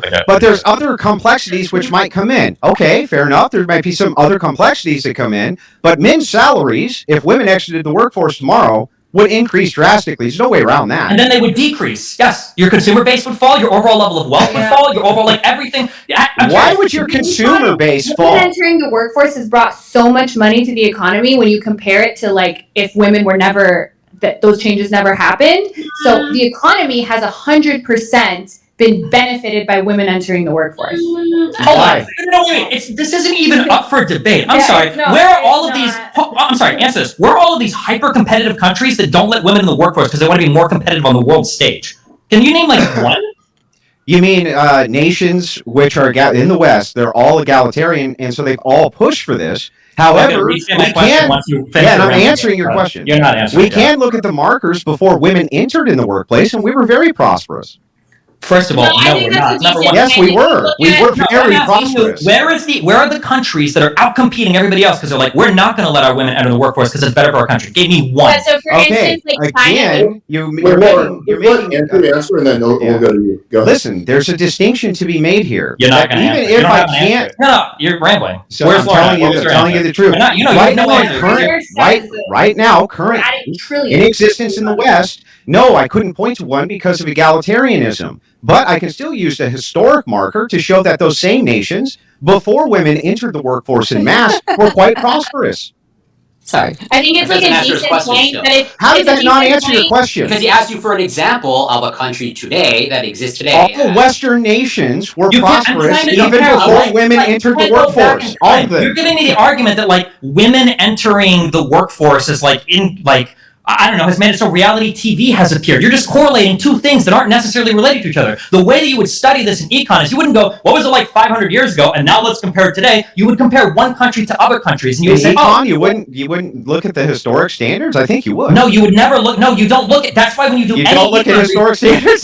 No, open the NDR, open any econ study ever. You don't say like, oh, well, 50 years ago, what was it like? Let's see how this, like, for instance, when you do minimum wage experiments, you go state by state, you pick placebo cities. So when a Keynesian economist, so I don't know goes what to you the mean by goes Keynesian in, economist, if bro. a I don't Keynesian, have the political if a term. I'm just talking Keynesian, about the hang on, research. stop. Whatever economist you want, but I'll just say Keynesian. If a Keynesian economist goes in and to a government position and he wants to offer economic solutions, wouldn't he appeal to Keynes? And Keynes markets and solutions, and those market solutions are going to be based No, they those don't. standards No, for that. What do you mean? No, you don't go up to a guy and go, "Hey, what about Keynes? Hey, what about the 1950s?" You do. No, you. Okay. Well, For first of all, economics, of course you do. No, you don't. I'll even No, grant you you don't. that. But they would highlight examples of, hey, this country implemented Keynesian economics or economic policies, and that this is how it played out, as opposed No, to we don't use a historic standard, remember? Destiny just said you don't ever look at a historic standard when it comes to the economy. That is the dumbest single thing I have ever heard in my life, by the way. policy that banned women from the I have workforce. never heard anything resulted that in stupid increase in GDP. in my life. Now, Andrew, I want to ask you, Lauren, Corey, do you think that it's unwise to look at historic standards when you're making economic policy, Corey? Across the board, universally, no, there are some lessons to be learned from history, but to Destiny's point, like making economic policy today, generally speaking, is driven by data generated today and looking at other policies. Yes, but you're still looking at a historic standard and you're comparing the data. That way you know which is good and which is bad policy. Can you give me an example of a How major can you policy make a or policy for the future piece of econ research that's looking back to the 1950s for modern day insight into how we should be doing government policy? Oh, yeah, well, that's done all the time. Of course. Oh, Of then you should be course. able to name one time it's done. Yeah, well, I can send over tons of data that goes over 100 Name one. years You of just said economic all the time. policy. You don't have one. I just did. Yeah, Keynesian economics, That's Austrian not a study. economics. That's not a policy. That's not anything. No, hang on. The Keynesian economics is our current policy, Des. You're fuck. Oh god, I'm getting baited by this. I'm sorry. Keynesian economics is our current policy. It was like Keynesian economics. That's why we're gonna raise the rates. That's Hang on, I promise Lauren can talk. Let her talk, and then we'll. Yeah, move on so- to the topic. Okay, Andrew, I agree with you a lot in this debate. However, with Destiny's point, why, for instance, wouldn't China like force all of the women to stay at home and then have all of the men be in the workforce if truly that was what created the most prosperous? One of the biggest problems right now is a labor shortage. It's actually due to a lack of human beings. So I what But if- understand- isn't labor shortage good because it increases wages, Bro, Andrew? right, let me finish. Yeah, tell Okay. us. Remember the supply demand. No, it has not increased wages. Wages have essentially been stagnant. There Yes. hasn't been much in the way That's of wage true. increases at all, Destiny. Because of women, and I No, think that's all a of lot it, of explain it it. because of women in the workforce, actually. There's a labor I think shortage, that though, is Andrew. an issue Less with women in workers. the workforce. What's If that? you have more people in the workforce, Yes, you and have hang on. Yes, Destiny, wait a second. And since the labor shortage, that was basically the first time in my entire lifetime, probably yours too, where people could actually go in and begin to negotiate salaries because of this shortage. Yes, Destiny. Yeah. Okay, you get it now, Destiny. Okay, you proved the point. So then answer Lauren's question. Why doesn't China did. say, hey, so what? Okay, what was the answer? So, I no, missed it. you need to concede. So concede Why on this doesn't point. Why doesn't China tell women stay home First, from work? back up and concede to the point that I I'm was not correct. conceding anything to you So, because you're understanding econ is like wages juice. haven't been stagnant due to women in the workforce, even though you just said that. You No, won't they concede haven't that been point? stagnant. Again, women in the workforce have increased the productivity and increased the real wages and increased every level of economic success, every indicator in every country around the world. That's why, to Lauren's question, why doesn't China tell women to stay home from work? At this point, there is again a worker shortage, which is going on. He's not answering the globally. question. He has no answer. That is the Intentional. answer. It's like a debate tactic, literally. No, how is that not an answer? Because I'm asking Andrew, you, are why you doesn't saying China that- say... Wait, Why doesn't China... let me see if I can verse that. Yeah, Andrew, are you saying that the reason that China doesn't tell women to stay at home is because there's a labor shortage? They don't have enough labor force to do that. This is right now. This is a global phenomenon. Look And at this it. has to do with the fact that China had a one-child policy, and it's the same thing with our fertility rates here. We can't keep up with the supply right now. We can't. We just can't do it because you have the essentially the 18 to 30-year-olds are going to subsidize the generation Still not before gonna answer. He has and no the answer. 4 generations after.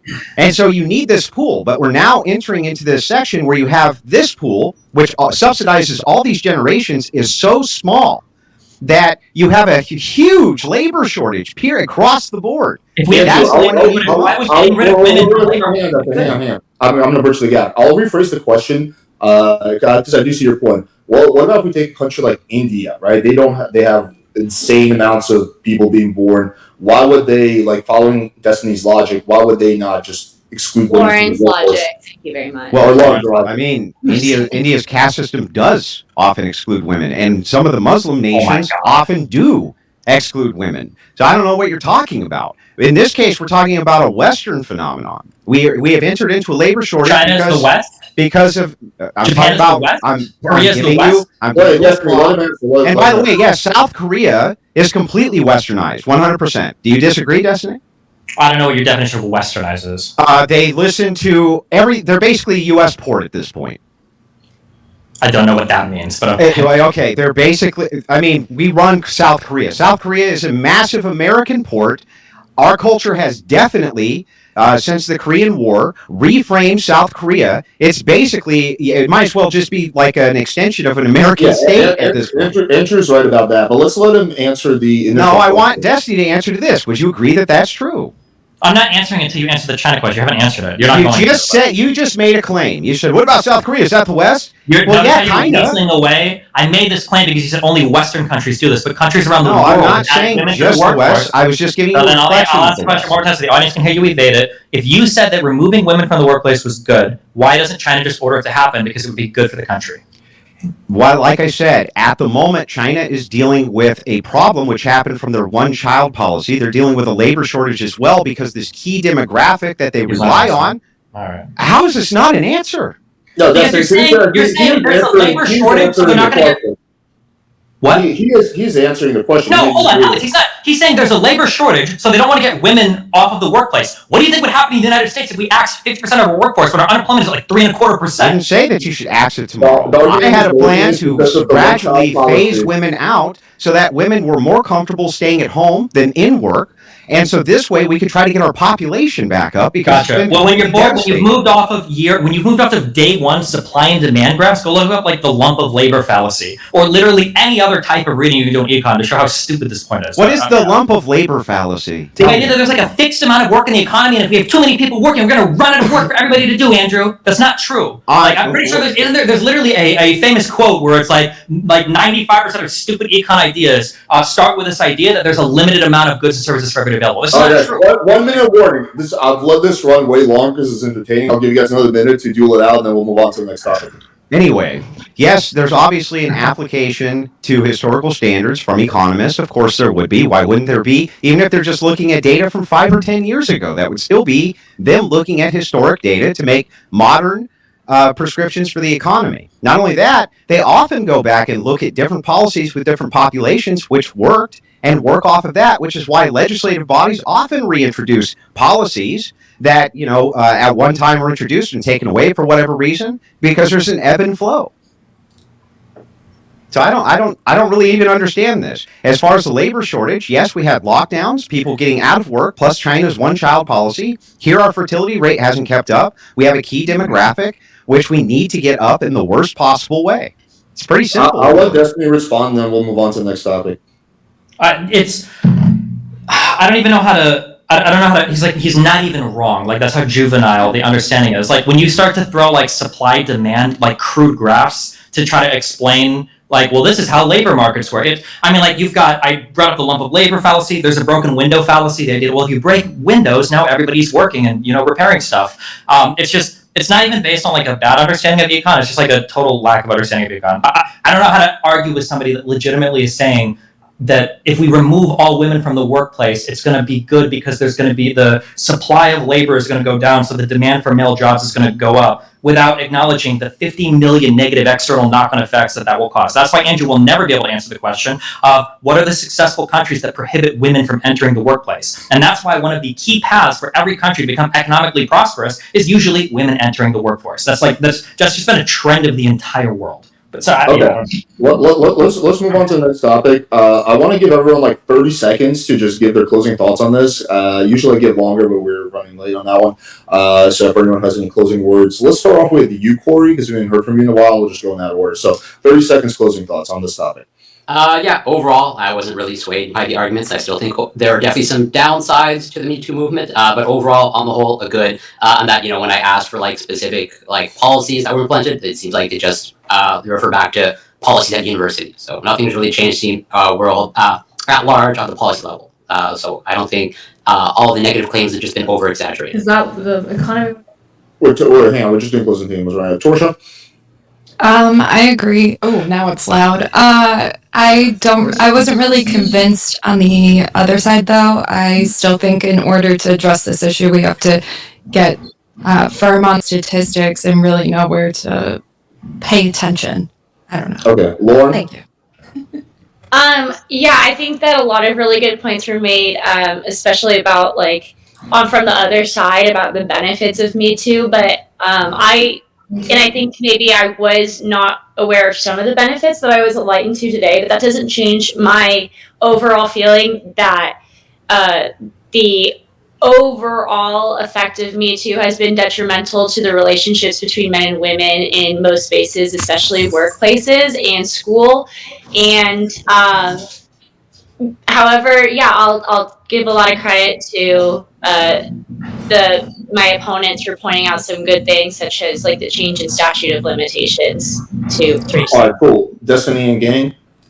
Yeah, I think our team over here basically thinks that Me Too maybe has caused some more tension in the workplace, maybe has led to some people being falsely accused, so the false accusations have happened in the past, but it feels like people are too quick to look over like probably what has been a really large amount of good that's been done in terms of getting men to be more cognizant of being creepy or putting women in awkward positions in the workplace and holding some older figures accountable in ways that they might not have been had we not had this social push to be more aware of, I guess, rape and sexual assault in the first place. Yeah, I just want to add a lot of the negative also was like speculative, like, oh, well, they're saying that they're more reluctant to hire women, and that hasn't happened. So all of the changes that have happened for the good in women, less sexual harassment, all of that, versus, oh, there's this survey, and maybe down the line it will actually have some real world effect, even though right now it's the opposite. That's not very convincing to me, and I don't think anything was said that showed that in the legal world anything was really happening. In workplace, you were just saying, oh, they just feel awkward. Didn't seem like real consequences were happening there. And the only thing you were really focusing on when we would really push you was school.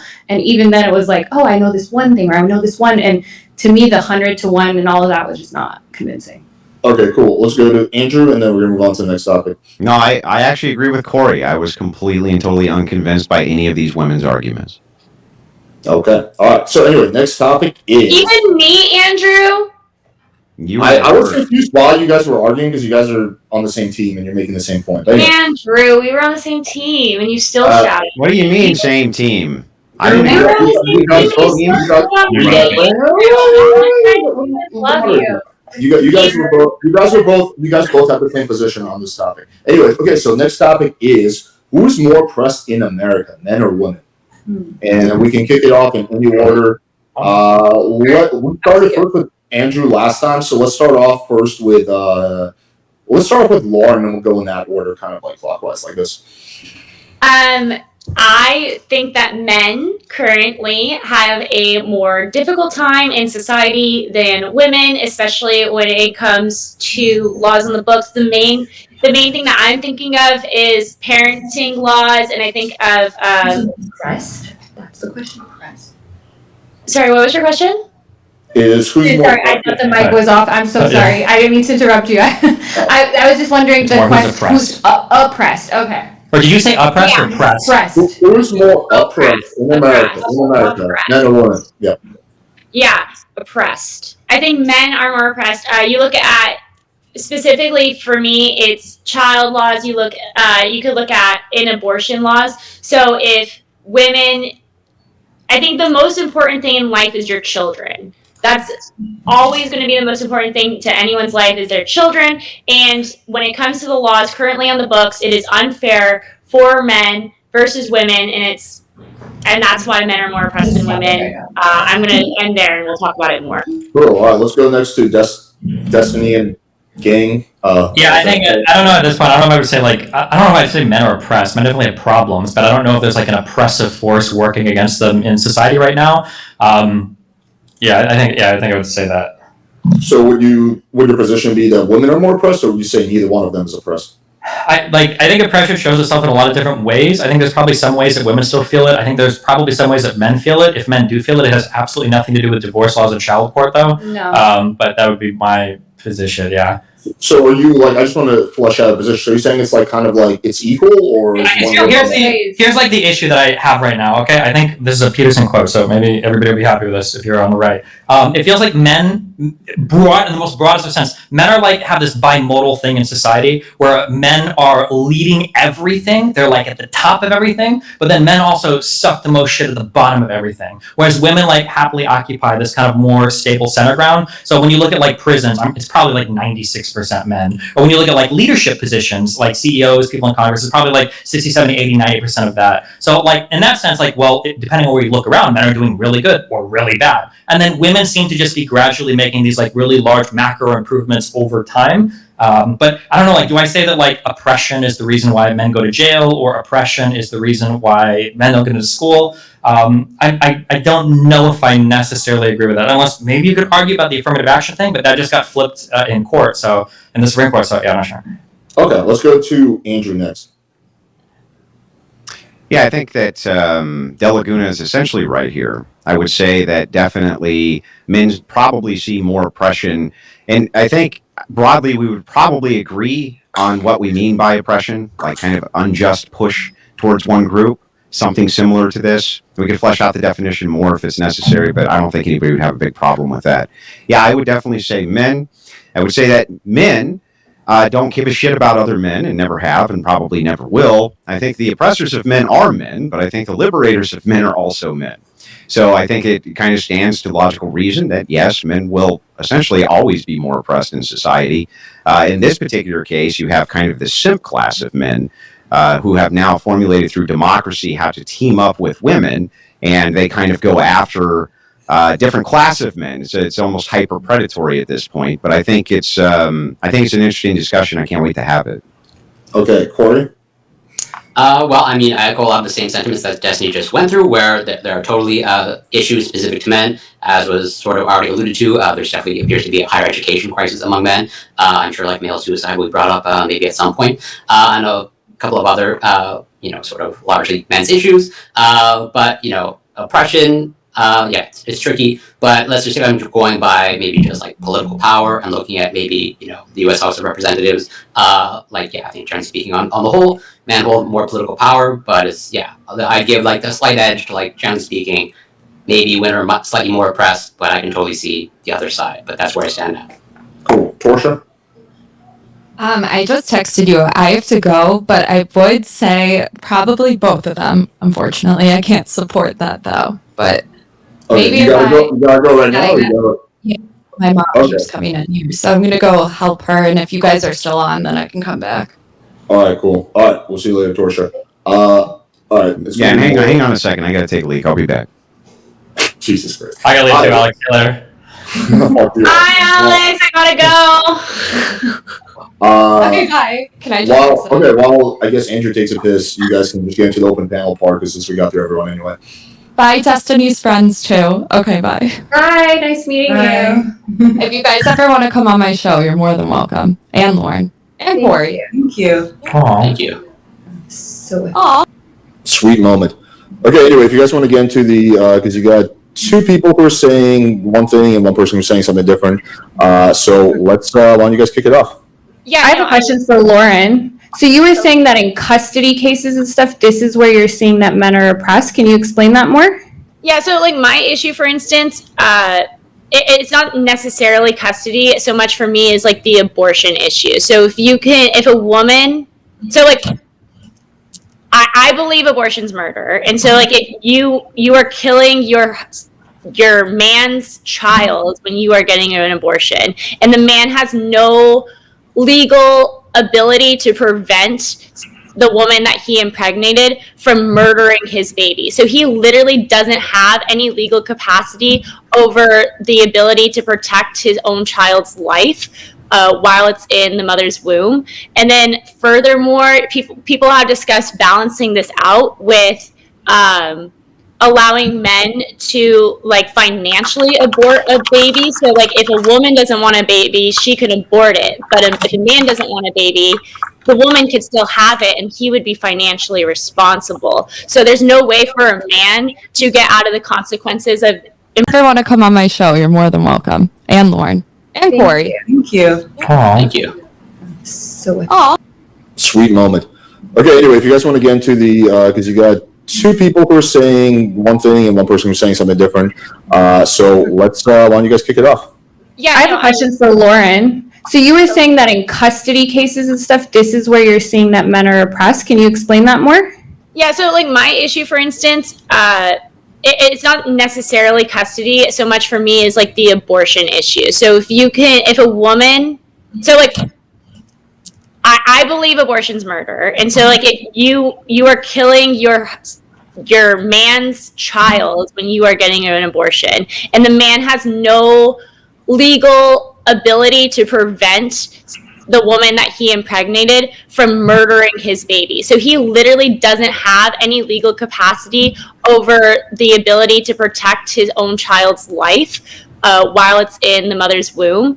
And then furthermore, people have discussed balancing this out with allowing men to like financially abort a baby. So like if a woman doesn't want a baby, she can abort it. But if a man doesn't want a baby, the woman could still have it and he would be financially responsible. So there's no way for a man to get out of the consequences of impregnating someone, but there is a way for a woman. So I feel like that's just not fair.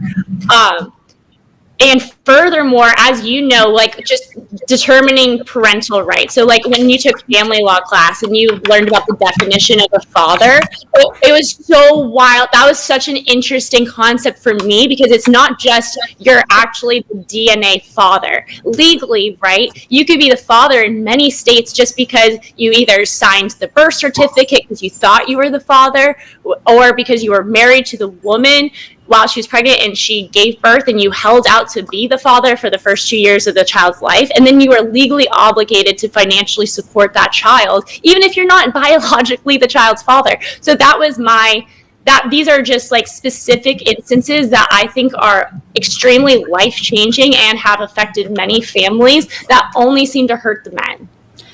Can I clarify something? Because just to get your position clear, you said abortion is murder. So, like, in all circumstances, no exceptions. That's your position. So, including rapists, and rapists have the right to force. Well, in my opinion, so like, if you are raped as a woman, I think that's obviously like one of the most horrendous things that could ever happen to you. But what would be even more horrendous would be murder. Yeah, but so can you answer my question? So a rapist has the right to force the woman to carry the child to term. No, the government has the right. Okay, So, sure. like, Yes, okay. Can I ask a question on the? I don't think any man has the right to force. There's no state in which any man, rapist or non-rapist, has the right to force a woman to carry the child to term.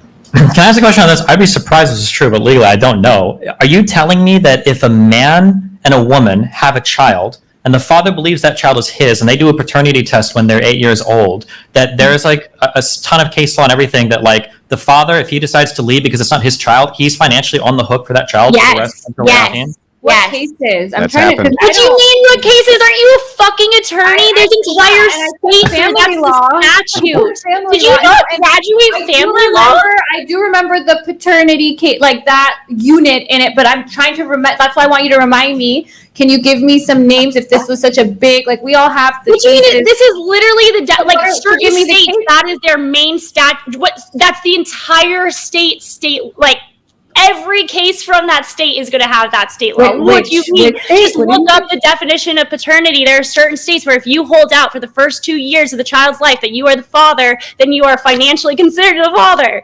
And like, no, I'm not saying you're specific wrong, but laws, some of the funniest shit I've ever heard. I don't believe it. Graduated law school. I haven't. Yeah, no. Wait, hold on, wait. So I'm curious. In your world, then, let's say that the father does a paternity test and he's not the father, and then let's say that the woman finds the real father. Can she sue that guy and get child support from the real father and have the normal father at the same time? No. Why is paternity only holdable by one person, or? Yeah, so that would be only one person can be definitionally the dad of the child. You can't have you could have a stepfather, but there's only one father of a child and one mother of a child. Okay, that sounds unbelievable to me, but I'd be interested. It's crazy. That was unbelievable to me too. That blew my mind in law school. When I say unbelievable, I apparently dozed off in that class. When I say unbelievable, I mean I don't believe you. That's what I'm saying. I'm curious if this is actually the cause. I guess I'll do more reading on this, but no, yeah, it's crazy.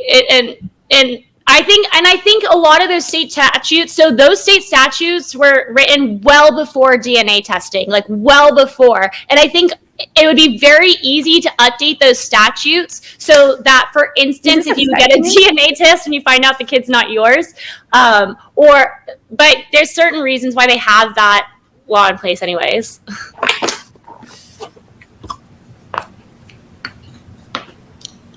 Okay, moment of silence. Let's go to either Corey or Andrew. Well, I mean, I'm still sort of like processing, and just to like really make it clear and like hammer home the point, like pretty much like no exceptions whatsoever. Like rape and incest are on the board. It's not an abortion debate. Yeah, I think that murder is. Yeah, we are getting a little off topic, like with abortion. More about, I mean, it does relate somewhat, but yeah, let's try to bring it back a little bit more. That was like an entire month of law school, so I'm just like mind blown right now. I know. I got a rise to a T25, got into T14s. I'm not an idiot, but I remember the paternity unit. But honestly, I didn't pay attention super hard in family law. But I'm trying to remember because I do have. This was 5 years ago for me. I'm like a porn star now. This isn't what I do. But I'm trying to, that's why I'm trying to be like, okay, let me look into this. What cases? Because a lot of, especially family law, a lot of those were based on cases. So I'm like, cases I remember stories. So I'm like, give me the story and I can look back and see what I remember. That's what I was saying. Yeah, but you know from family law, like that was the one class that wasn't my family law professor. Really, he was great. It's not even about your professor; it's about the type of class it is. It was like this definitely wasn't on the UBE bar exam. I can tell you that. Oh my god! This is definitely. I literally took the UBE bar and passed it. This was a question. Family law was family law. This? Yeah, it was. So yeah, but this was a question on the UBE. This potentially could have been a question on the UBE. Okay, that was you a wouldn't part have gotten it right. No, because again, if I pass the bar, pass the UBE, I know there's a family law on the bar, but this, what year? What? I passed the bar this year in two states, in Arizona and in Florida. What Arizona is a UBE and Florida is not.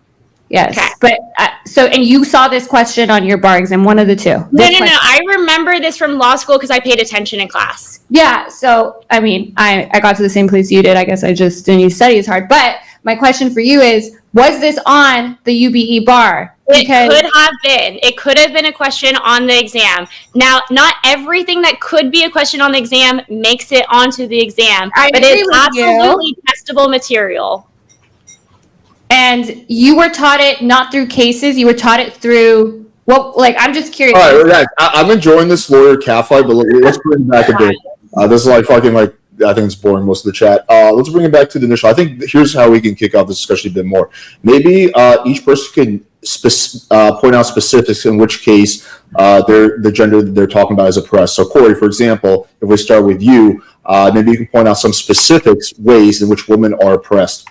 Well, I would take the opposite side. I guess in this specific case of like the overturning of Roe v. Wade, I see as somewhat oppressive to women, and I would just sort of in my opening statement, somewhat lack of potentially political power at the United States House Representative, where I think it's only like a quarter of women. So I just think there's just an overall lack of representation. Now, is this the result of oppression? Arguably not, potentially, but that's more or less the lens that I view it through, of like just an overall lack of political power that might be resulting in oppression. So yeah, it may not be oppression specifically. I'm confused. Is it oppression or is it not oppression? Well, I guess it's nuanced. Is a lack of political power oppression, given the fact that you have largely, men that are making the laws and legislation? Is that oppressive? Arguably not. Or arguably it is. Okay. Well, I mean, that's what he's trying to clarify, though. Are you making the claim that Yes, I would lean towards the fact that, given the fact that pretty much at a political level, in terms of political power, that is largely men that are making legislation and passing legislation across the board, then I would say that's lean towards being oppressive. But aren't these men voted in by women? Yeah, they are. Then how is that oppression, dude? So it could also just be the fact that due to certain maybe social, environmental, and maybe biological factors, who knows that women do not run for office, so I will grant you that over time, representation of women in the United States House of Representatives has increased over time. I'm not saying it has to be exactly 50%, But yeah, until we actually get closer to that, I think there's an argument to make that there's some level of oppression. But women are voting them. But hang on. But women are voting them in. Yeah, they're voting of selected candidates, okay, that run, okay, and from what I understand, it could be wrong, but it's largely men that are running of the candidates that, just as in like, look at the presidential candidates, et cetera, et cetera.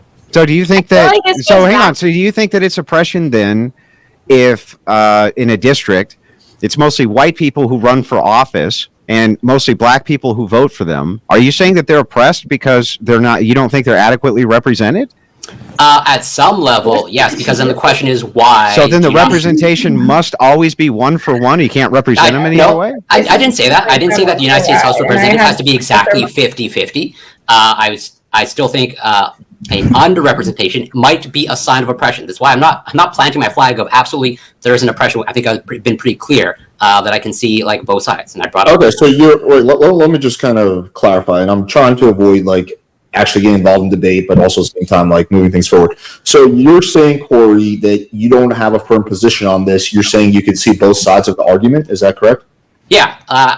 As of right now, like I said, I lean towards, on average, across the board, women being slightly more oppressed. But I'm not like I'm open to having my position changed. Totally. Okay, because just to be clear, oppression is like an unjust system, right? So, for example, if it turned out that the reason there's less women in Congress is because less women run for office, then that would not be oppression. But if it turns out that there's some kind of It depends. system that's keeping them from getting that, then that would be oppression. So just I think it's important to make that clarification. So That is totally fair. So it just begs the question of like, so then it is a valid question to ask of like, well, why are there not enough women candidates? And the question is why? Is that the result What of do you mean by oppression? I think enough? that's an open question. What do you Yeah, mean by enough women candidates? Maybe women don't want to be politicians as frequently as men want to be politicians. They have different That was interests. the whole point that he brought up. Yes, I said it might be environmental, social, biological. I don't know. That's why I said the why. Okay, ignoring that point, going back to your whole argument, it kind of relates back to Destiny's opening argument. There needs to be an oppressor. And well, what?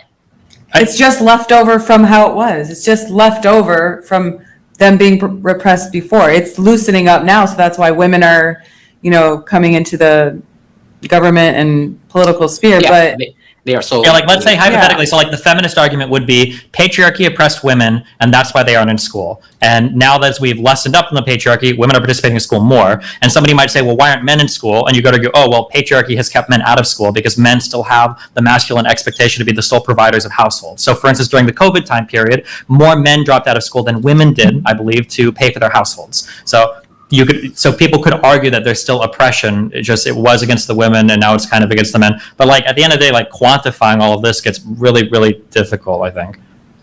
yeah. Also, just to be clear, we're not like talking about what people think. We're talking about what each one of you individually think. I do agree it's kind of harder. Like, oh, is it 40% men and 30% women? But just like we're talking about more. So like, is it slightly more that men are being oppressed, slightly more that women being oppressed by the system? So yeah, just to clarify. I think it's so hard. I feel it so depends on like the lifestyle you live and the circles that you run in. Like if you've got like friends on OnlyFans who make a fuck ton of money for being women and being hot, then you might be like, oh, women have it way fucking easier than me. I work at McDonald's, my life sucks. But like if you run in certain circles where it's like if you're an engineer and you work at a certain firm and like 95% of your workforce are men and the 5% are like secretariat women or whatever, then you might feel like, oh, men are doing like way better than women. So I feel like to some extent this might be really localized. I'm not sure if you.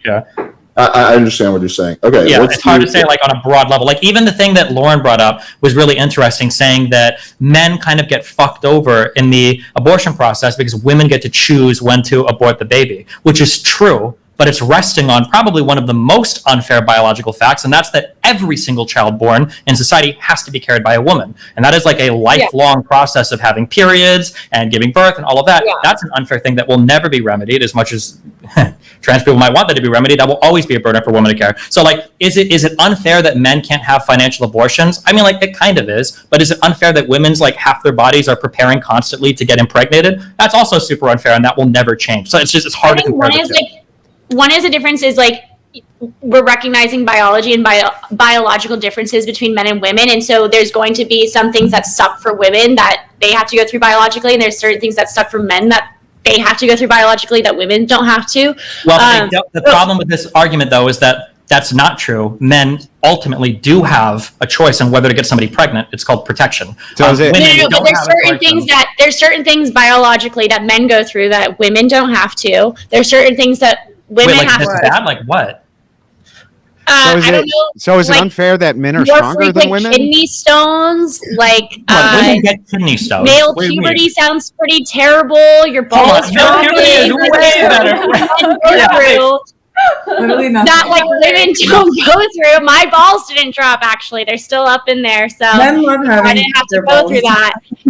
I'm my actually- point I'm- being is, I'm like, confused there are on- certain things that are biological. This woman. My point being is there's certain things that are biological that we can't change, and then there's certain things that are man-made, such as the law, such as statutes, and when you look at, so constitutionally we're required to treat every human equal. If you're going to discriminate based off, you can discriminate based off race and gender. Race is strict scrutiny. Gender is intermediate scrutiny. It's lesser because there are actual distinct differences between men and women, so they have to write the laws differently. But we should attempt to make the playing field as even as possible for men and women when it comes to the man-made things. Not obviously we can't change biology, but we could at least try to legally make everything. So didn't you say like there's strict scrutiny for race and now there's intermittent scrutiny for gender based on biological reality? So aren't the abortion laws also representative of a biological reality? That I think they're doing a poor job. The abortion laws are doing a poor job of equaling the playing field. So they could do a better job by allowing men to have financial abortions or by making abortions illegal. I mean, as you know, like child support is not gender specific. So in the event that if a woman gave birth and then decided, actually, I don't want the child, I want to give it up for the adoption, but the father said, no, I want to keep the child, then the woman has to pay child support too. So once the baby is out of the woman's body, everything legally is exactly the same. Yeah, but that doesn't really answer to her kind of initial opening, which is to say that right now you have massive, or at least some cases of paternity fraud, which are going on. No, you don't. Link it. You have to source it. We're a massive case of paternity fraud. Source. Massive. I'm sorry, that's I ridiculous. literally said some. So Oh, okay. I You said massive, some. and then you changed it to some. Okay. So some meaning Yeah. what? 20% or 1%, Andrew? I'm not sure how many, but regardless of how many, she is making the point, and I think that it's around 10%. I would have to double check, or it could be 10% of between 4.5 and 10. I think something right in there. No. 10% of children are fraudulently born. No. That's an insane number. If I that don't number, think so. Talking Hang about on. out of the ones where paternity yes, was that disputed. is what he's talking about. I've seen Yeah. the same numbers. Yeah, Yes. That's sorry. what you're talking about. You're talking about out So of anyway- the ones where Anyway, not what she's alluding to is she's saying that there's something which is also unfair here, which is how is it that men could get straddled down with having to support children which aren't biologically there after it's been demonstrated via DNA that they aren't? That seems like it's fundamentally Well, I flawed. understand what you're saying, but I don't think that that's the case. I think Lauren kind of misrepresented that. So No, I just there are I ways just that sent you you something, can. Destiny. It's a link. It's about like apparently one in. I don't know how. And I just. I thought it was looked 1 in just 9. pulled it up. But It's people are definitely saying not. one. This article that I found and I haven't reviewed it says 1 in 3. The Sure. chances are.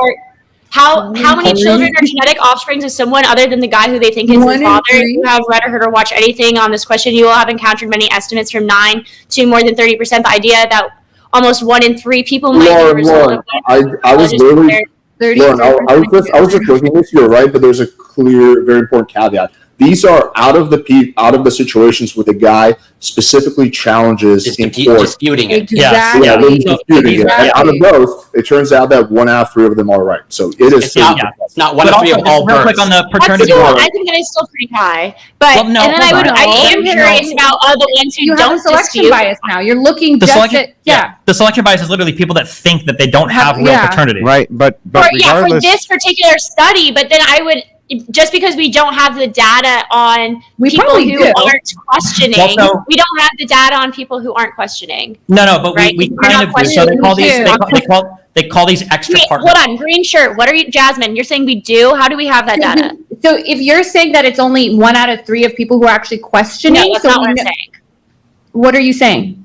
I'm saying on this study, it's people who are questioning. 1 out of 3, it's not the kid, right? So do you have the data for fathers who are not questioning? Right. No, I'm saying we have the data. If we look at all the babies being born, what percentage are then found to be, we would be able to have that. I could look it up. That's part of the outline that I made. Yeah. Andrew, wipe the Tucker Carlson look off your face. Jesus. That was part of the research that I did for the, they call them extra partner pairings in the literature that I found. And it's like these broad surveys on DNA to figure out like, well, how many children are mixed up at the hospital, how many children are belonging to parents that don't know the number of paternity. And from what I've seen, those numbers come out to anywhere from 0.5 to, I think the highest outlier was 2.3%. Exactly. Yeah, but it's that's what I mean. Yeah. Because So, okay, so I'm actually. You think that 2.3, you don't think 2 out of 100 dads having That's the like, highest being estimate. lied to? I think that's I like, can actually wait, hang on. Let me jump in real quick because I've been looking this up and there's actually some statistics. So the problem is that most of the studies were done 1991 to 1999, but if we go off those, it actually heavily depends on the country.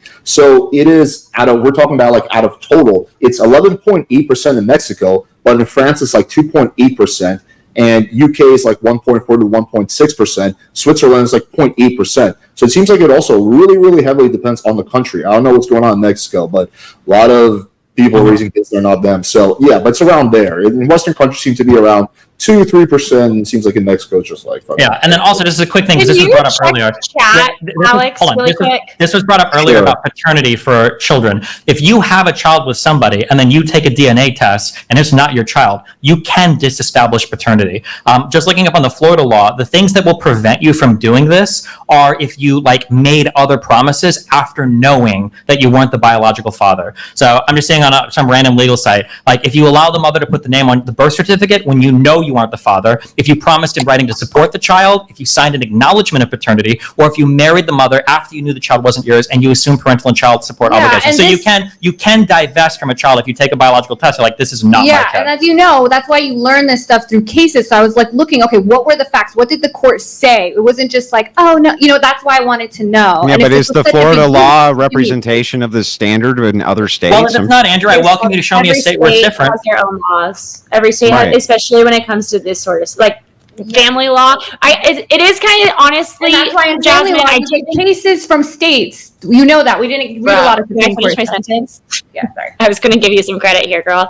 I was going to give you some credit about how it would make it did seem silly to me when I was taking the bar that to be studying for family law for a UBE test anyways, where every state is different and we're supposed to know like the basic generals of all. I always thought that was stupid for the particular reason that every state is different. So yeah, I understand why you forgot that family law was on the test.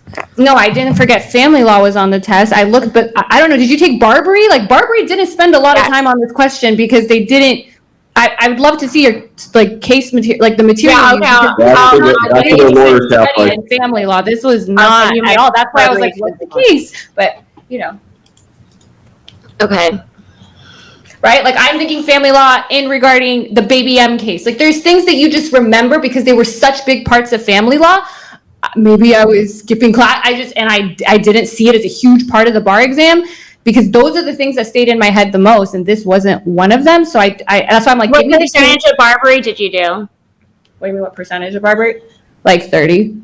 Still that passed. makes sense. Family law was in like the last 20% of Barbary. So but I mean, I moved around. I did the critical pass flashcards. I did all the things. I know how to study efficiently and not just do the whole shit and still pass. So that's why if something wasn't a big thing on my mind, that means it wasn't highly tested. Family law, I looked, okay, what are the things that I need to know for family law? And I don't remember being like, this is a huge part of family law. So that's why I'm like, okay, give me the cases so I can see, because there's probably some caveats in there that make it, because if I heard something like that, I would probably be like, as astonished as you. That's why I want to see the cases and the nuances, see where cases came out differently, what facts were analogous, what facts need to be distinguished. That's what I'm looking for. And that's why I'm like thinking of big cases in family law. And I'm thinking of a few. None of them have to do with this. That's why I asked you. But we can move on from this. That's all I'm saying. Okay.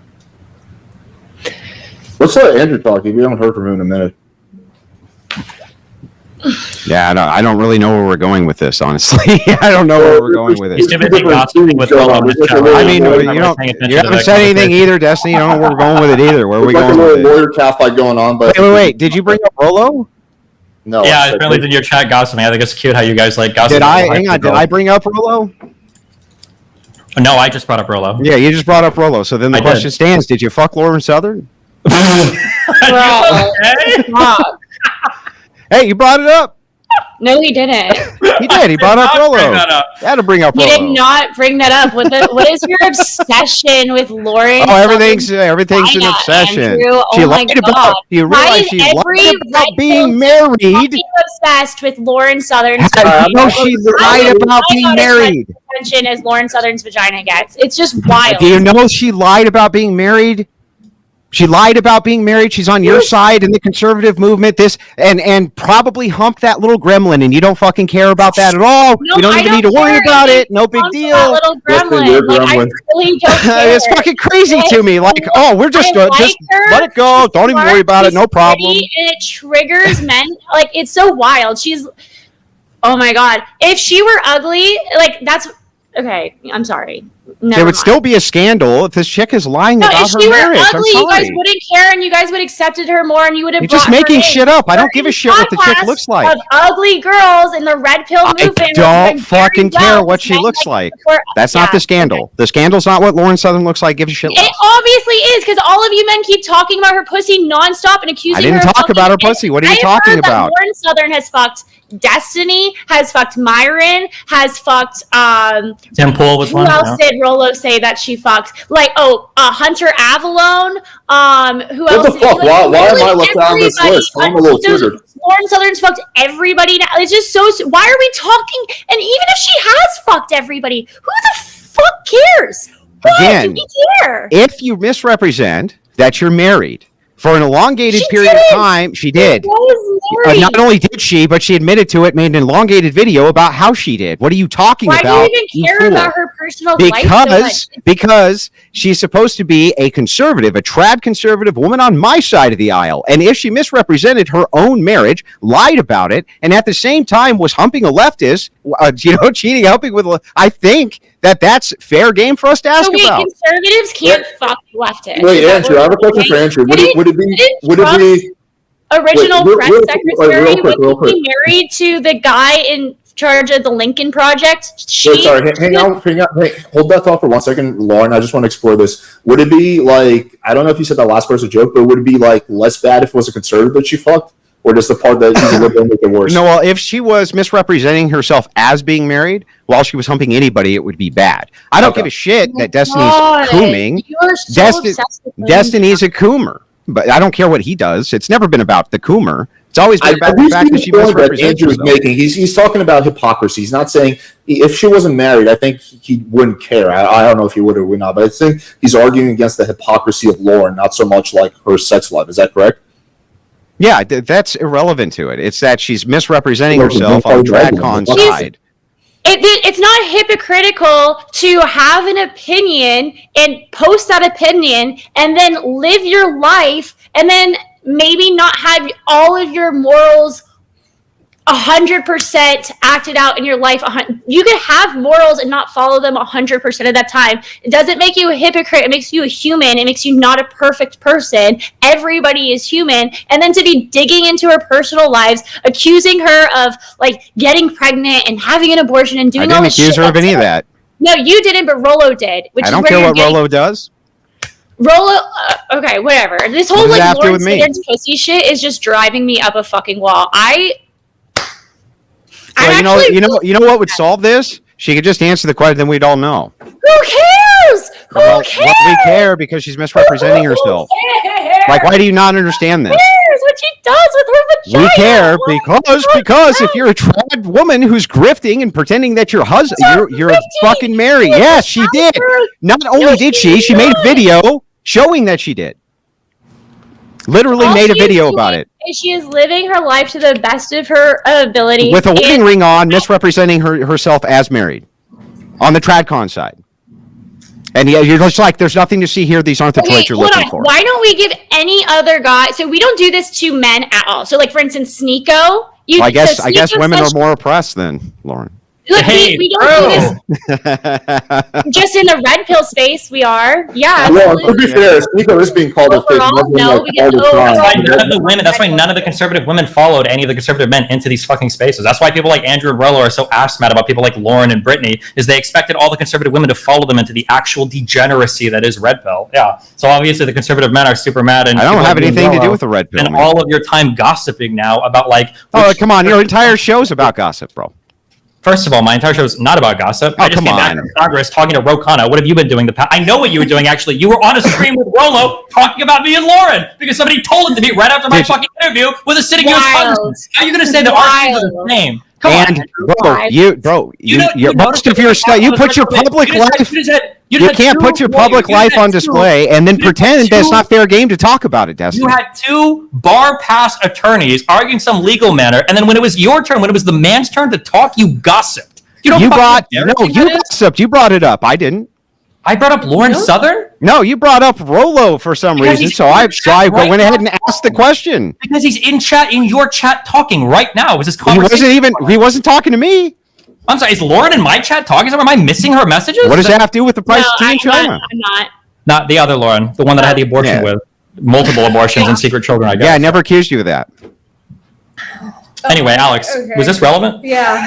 I enjoyed it because it was funny. You guys got heated, but yeah, it's absolutely not relevant. What Destiny does with his dick. Let's redirect back to the initial topic. It seems like you guys are kind of like I don't know. Like, do you guys have anything more to add on this? Feels like you I guys. think are it's not really hard to quantify. Like on Yeah. both, if anybody is like going to come out the door swinging, like men have it harder, women have it harder. I think it's kind of dishonest. Like we all have our own struggles right now, and I think women have caught up or surpassed men in a lot of ways. So to sit here and say that like women have it, harder than men, when it probably wasn't part of the legal analysis, but like you look at affirmative action and women are destroying men in school now. Like that was probably a part of the rationale. That was probably a part of like at least the American public's feeling on it. So yeah, I feel like having a hard answer one way or another is kind of silly. Okay. Yeah, just to also, since we're kind of wrapping up, I'll go back to the thing that you guys were discussing and I had some thoughts on, which is the hypothetical that Lauren laid out about like one innocent man versus 100 guilty men. No, it wasn't even a hypothetical. That was just like as an expression. It was a saying. It's to highlight the genius of the American legal system. I don't Okay. even want to go into that further. So then the question I would ask to everyone is, what do you think, like a ballpark, or what that ratio should be? Should be 1-for-1? Like obviously, That's a good question. like there's like if you go really hard in the legal system, right? You make it really, really fucking aggressive. There's going to be some innocent people who get caught up in it. If you go very loose, right? There's going to be less innocent people who get caught up in it, but there's going to be a lot more people walking. What do you think? Like ideally, obviously, it's 0 innocent people, but that's not practical. From a practical perspective, what do you think that ratio roughly should be? Just anyone could start.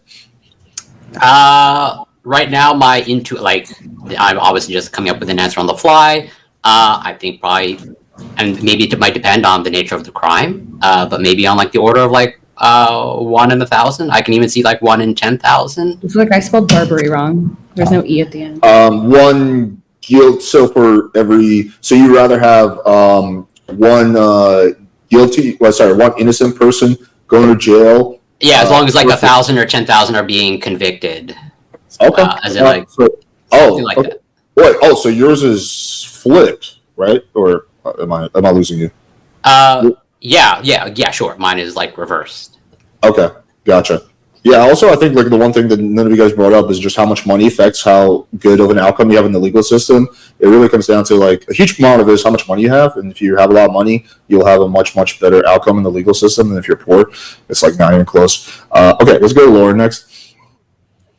It's very difficult for me to quantify it in a number. I would say more than 100, obviously.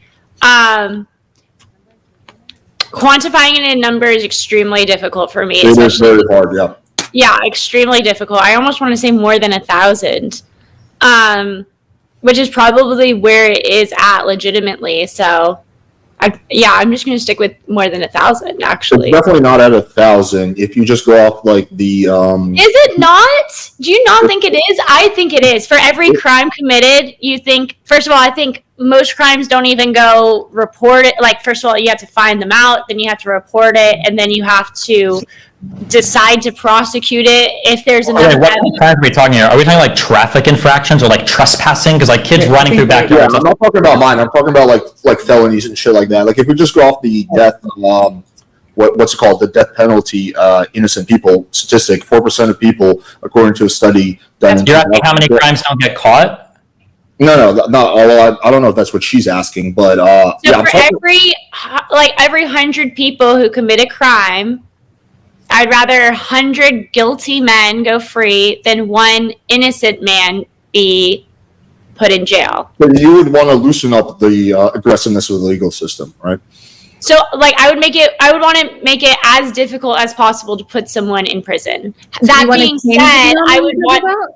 So Hold like on. more That being difficult. said, I than would like to prosecute more cases. I feel like we are.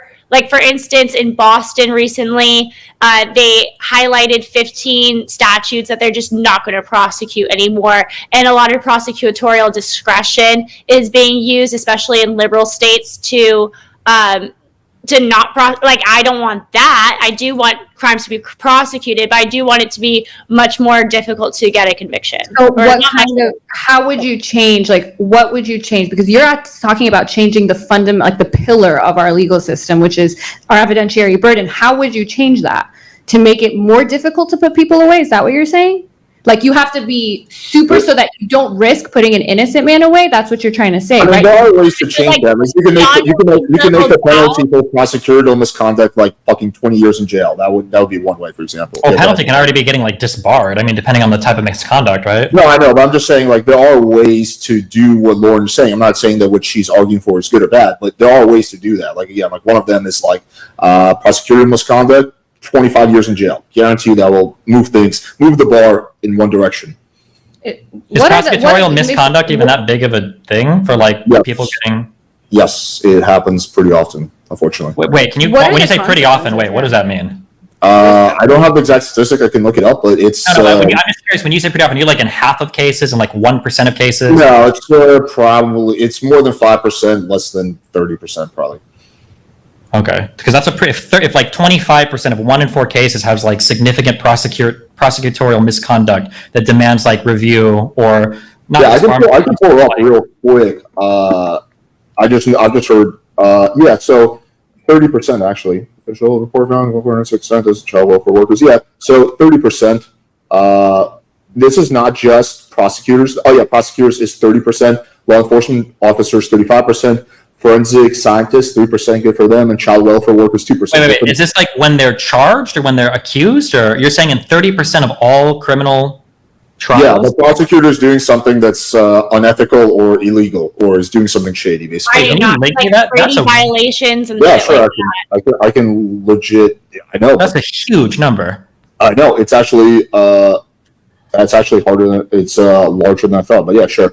I'll just share my screen. So, are you talking about where prosecutorial misconduct was a factor in overturning something? Because I'm seeing that for that, where if something is overturned, in 30% of those cases, prosecutorial misconduct was the reason. That's different than 30% of cases in general. I'm looking at what you're looking. This is another selection bias. Yeah, I'm just trying to read what you're saying, but it's saying deliberately convicting the innocent, exoneration. So it sounds like of all the exonerations, 30%. That's not in all cases. That's out of exonerations where. Okay, fair enough. Yeah, it did seem a little high to me, but still, it's kind of up there. I mean, I would need to research.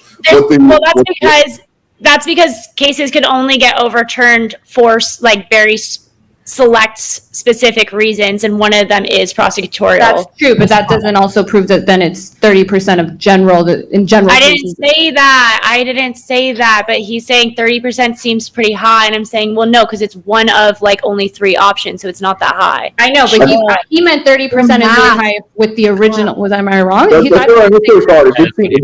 did seem kind of high to me, but it's also kind of hard because unless the case goes to gets appealed, how would they even know there's prosecutorial misconduct? It's like a chicken and egg type of problem.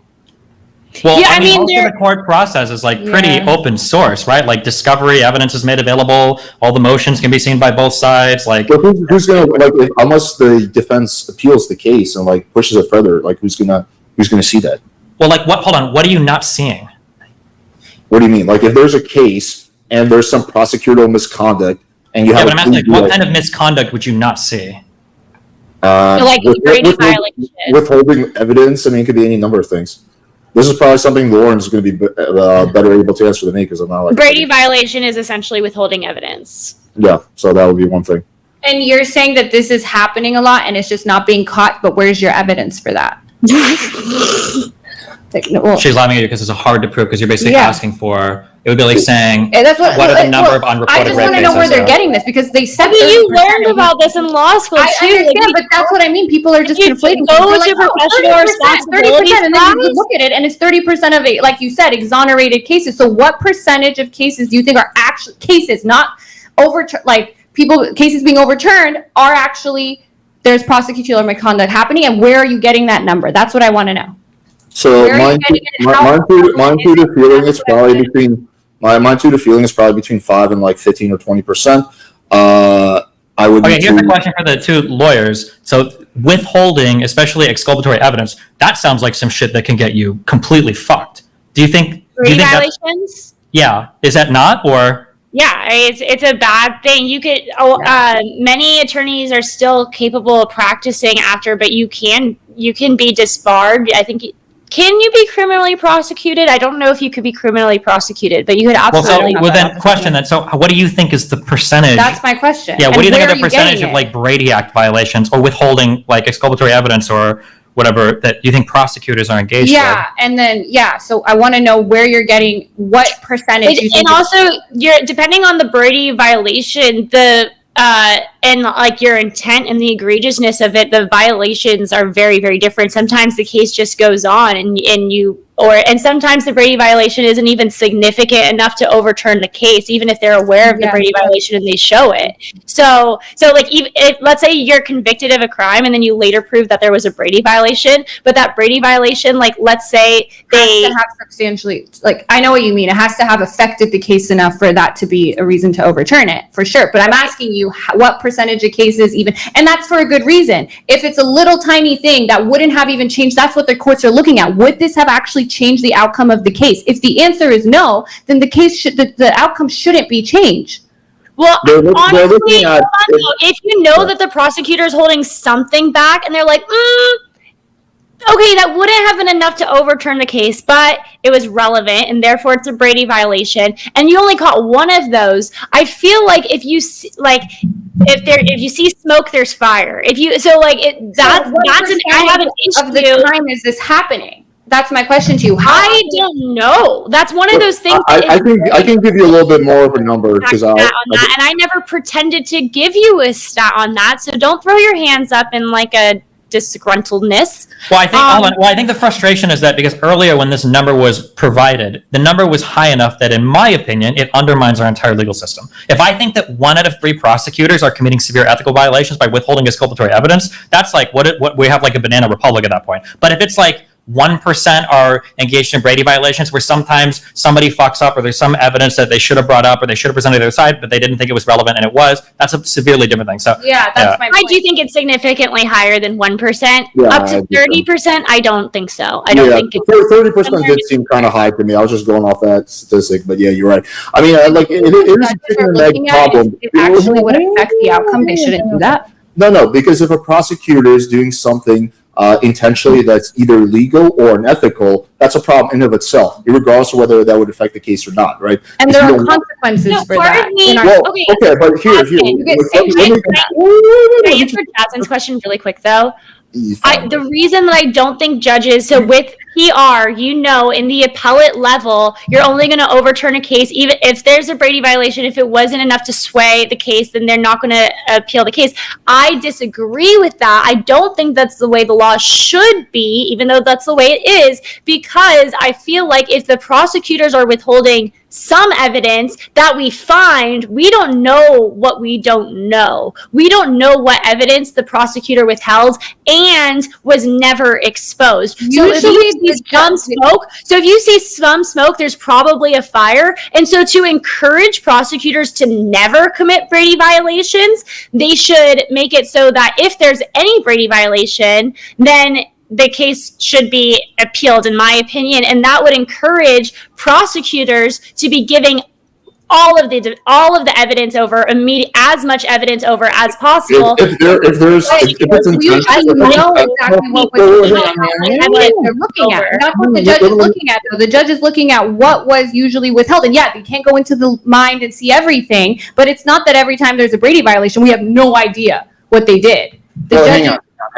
So first of all, I think that it should be much more than like the case gets appealed. Like if the prosecutor does something intentionally illegal, they should go to jail or they should get punished. But here's a really interesting thing that I found. So this is a survey that was conducted, and basically they looked at 5 diverse states over a 5-year period, 2004 to 2008, and identified 660 cases which courts found prosecutors committed to misconduct, such as tampering with key evidence, withholding evidence from the defendant, or coercing a witness to give false testimony. Now, here's the really interesting part. Of the 660 cases examined, only 1 prosecutor accused of misconduct was disciplined. So it seems like the vast majority of them actually get away with it. What was the numbers that you said? Of the 600 cases, how many admitted to, or on the survey said they did misconduct?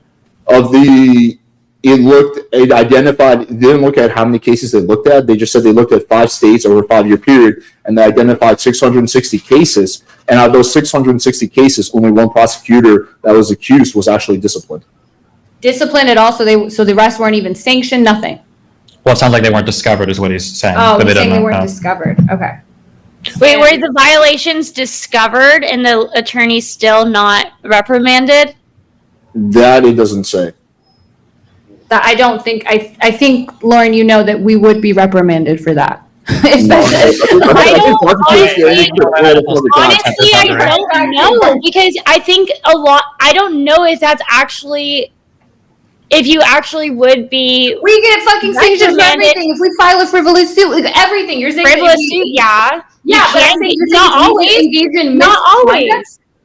No, you can get sanctions for filing frivolous suits, but that's usually if you filed multiple frivolous suits and the court wants to. It's up to a lot of times the judge's discretion. That's correct. But you're saying it sounds like for here, what could happen is like theoretically there might have been some text message that maybe the prosecution discovers or some line of text that they speed discovered. They're like, this isn't relevant, and it turns out that like maybe the defense would have liked that, but it's not a big deal. So like in this case, the judge isn't going to be like, I'm coming down on you hardcore. They just like whatever. I think that's exactly that judges are looking at. Because we don't want every single thing to go back and hold on. That is a perfect example. That is a perfect example that Destiny just gave, because the as a prosecutor, you shouldn't be determining whether or not you think it's good for the defense or not. You just need to determine whether there's any relevance at all and hand it over. And if they're not encouraged to do that, if you were to change the law so that if there were Brady violations whatsoever, then prosecutors would be more encouraged to turn over literally any evidence that they have, including that text message that might appear irrelevant at the time, especially if they were to get sanctioned, or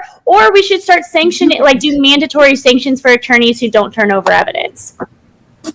I'm not doing mandatory sanctions for, but the thing is, as you know, there's so much little stuff that comes in with this that if you're like all over, what? Like how hard you've worked hold on. She's bad explaining. Okay, what she's trying to say is that if you're a prosecutor, you should just turn over everything. That you don't ask a question. If you do any type of research, anything, that all of it should be turned over to the defense. And she's saying that if you make the punishments sufficiently high enough for ethical violations related to Brady, whatever the fuck, that if you make it high enough, then prosecutors will just turn over everything instead of them trying to decide what's appropriate to turn over or not, because she doesn't want a prosecutor making a decision for the defense about what evidence might be relevant to them. Aren't there states that have to do that anyway?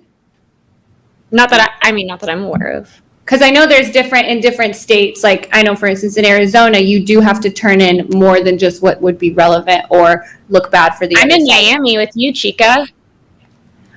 What? I'm not. I don't live in Miami. I'm just visiting. You're in Miami right now. Yeah, but I don't live here. Okay, but I don't. Did I miss what you said? Yeah, but I don't live in Arizona, so you just. Okay. Yeah, but I was giving you an example of like that there are different rules, and a lot of times, if I remember correctly, Arizona is an example of a state where you don't just have to turn in your evidence that you think will negatively impact the other side. Because some states that is the standard. Some states you actually do have to put forth all your evidence anyway. And I do agree, if you don't do that, it's wrong. But I don't necessarily think that a bunch of cases, I think it's good that the judge is looking at, okay, how relevant was this? Would this have changed the outcome of the case? If it wouldn't have changed the outcome of the case, I'm just saying maybe it's not a good idea to completely bring. I understand where you're coming from. Here's, and I genuinely get where you're coming from. Hold on. What Lauren is saying is that, like, Lauren agrees with you that it might be bad to do that, much the same way that we probably, we shouldn't overturn a case just because the evidence was gotten in a bad way, right? You could say, well, we know this guy did it, but we wouldn't say that. We would say, well, no, the principle of doing the process from the very start is so important that we will throw out those cases. So she's saying that the penalty should be so high that we're just going to throw out all Brady violations because we want people to be acting in the best manner possible. Even if we know some people might be guilty, we would still do that in a court of law. Like, for instance, if a cop pulls you over, doesn't read you he doesn't Mirandize you, he doesn't do whatever, right? That's the argument. Yeah. Yes. Okay. Okay. I don't necessarily disagree with that, but I don't think that there's like a mass problem of lawyers just getting away with this and getting no. There is penalty. no. Like, for instance, remember in was it Massachusetts where they had the attorney? Gosh, I'm forgetting. It was with the drug. I don't want one case. I want you to show me that this is like a widespread. This was like a serious issue. The Dougal case where the woman. I remember Civ Pro. I'm trying to remember. It was a Civ Pro case you're talking about? Dougal? I'll let this go for a few more minutes before we wrap up. Responsibilities. It would be an evidence case. It's a newer case, so it's probably not going to be in your textbooks. Oh, okay. I graduated in 21. Possibly would have gone over it with you. It's essentially this woman. She worked in the evidentiary, like the chemical. She was supposed to be testing the drugs for the prosecution and like determining, oh, this is cocaine, it's this amount, and that's used for the prosecution, and that's relied upon in court. She was actually snorting most of the drugs and then just like signing forms saying what was it? Did she not get in trouble? Is that what you're saying? Or the attorney who like used her shit for years and then didn't want all of her cases overturned, figured out that she had been doing that and then didn't tell the defense about all of the issues, and then like guys, one more minute on this before we wrap up. So 1 more minute warning. And kept trying to admit it. So they kept trying to change the time period of how long. Oh, she was only snorting coke for like the last 3 months. And then you find out, oh no, the prosecutors knew that she had been snorting coke for like a year and a half. So all of their cases for a year and a half involving any of the drug evidence that she had been on, all of those cases are essentially should be overturned, but the prosecutors withheld that. And that prosecutor, what was like for this someone case? Should introduce her to law that came out of it, because if you read it, that means that something changed. What was the black letter law that came out of the case? Give me the Quimby rundown of this case. Don't just tell me the facts. Yeah, because it sounds like everything you're saying is wrong, and we agree it's wrong, and none of it should have happened. What was the my issue? I'm not going to give you the IRAC for this, but I want an IRAC. The issue that I had was that she didn't receive sufficient sanctions. So what, you're saying what sanctions she received? I don't remember what sanctions. I just remember she didn't. All right, guys, I'm gonna. She was able to keep her attorney's license. That's what blows my mind. Able to keep it. We really went deep into this lawyer talk. I think that we just found Zerka's next girlfriend. But anyway, let's do final closings. Wait, real quick. This happened in Massachusetts? Yeah. It sounds like she got disbarred. She was disbarred for violating thousands of criminal defendants' due process rights by failing to disclose key evidence related to government chemists who stole drugs from a state crime lab. So I was like, what is why did you read this case in class? Because we read every case for a reason. It's because we're trying to get the black letter law and the reasoning of why you're in law school. So don't just tell me the facts. No, I'm not in law school. I graduated. The facts are so bad. I agree. The facts are really bad. And it looks like she was disbarred. Okay. Well, I think she should probably be much more than disbarred. But anyway, I do want to wrap up. I don't even think, and I wonder when she was disbarred. Later. I don't think it was. Okay, we're just gonna. You can, in your closing statements, you can literally like talk about anything, whatever it is that's on your mind in terms of this whole discussion. And then I just want to get through some super chats, and then we're done. Let's start off with you, Andrew, since we haven't heard from you in like a few years, and then we'll just keep going clockwise.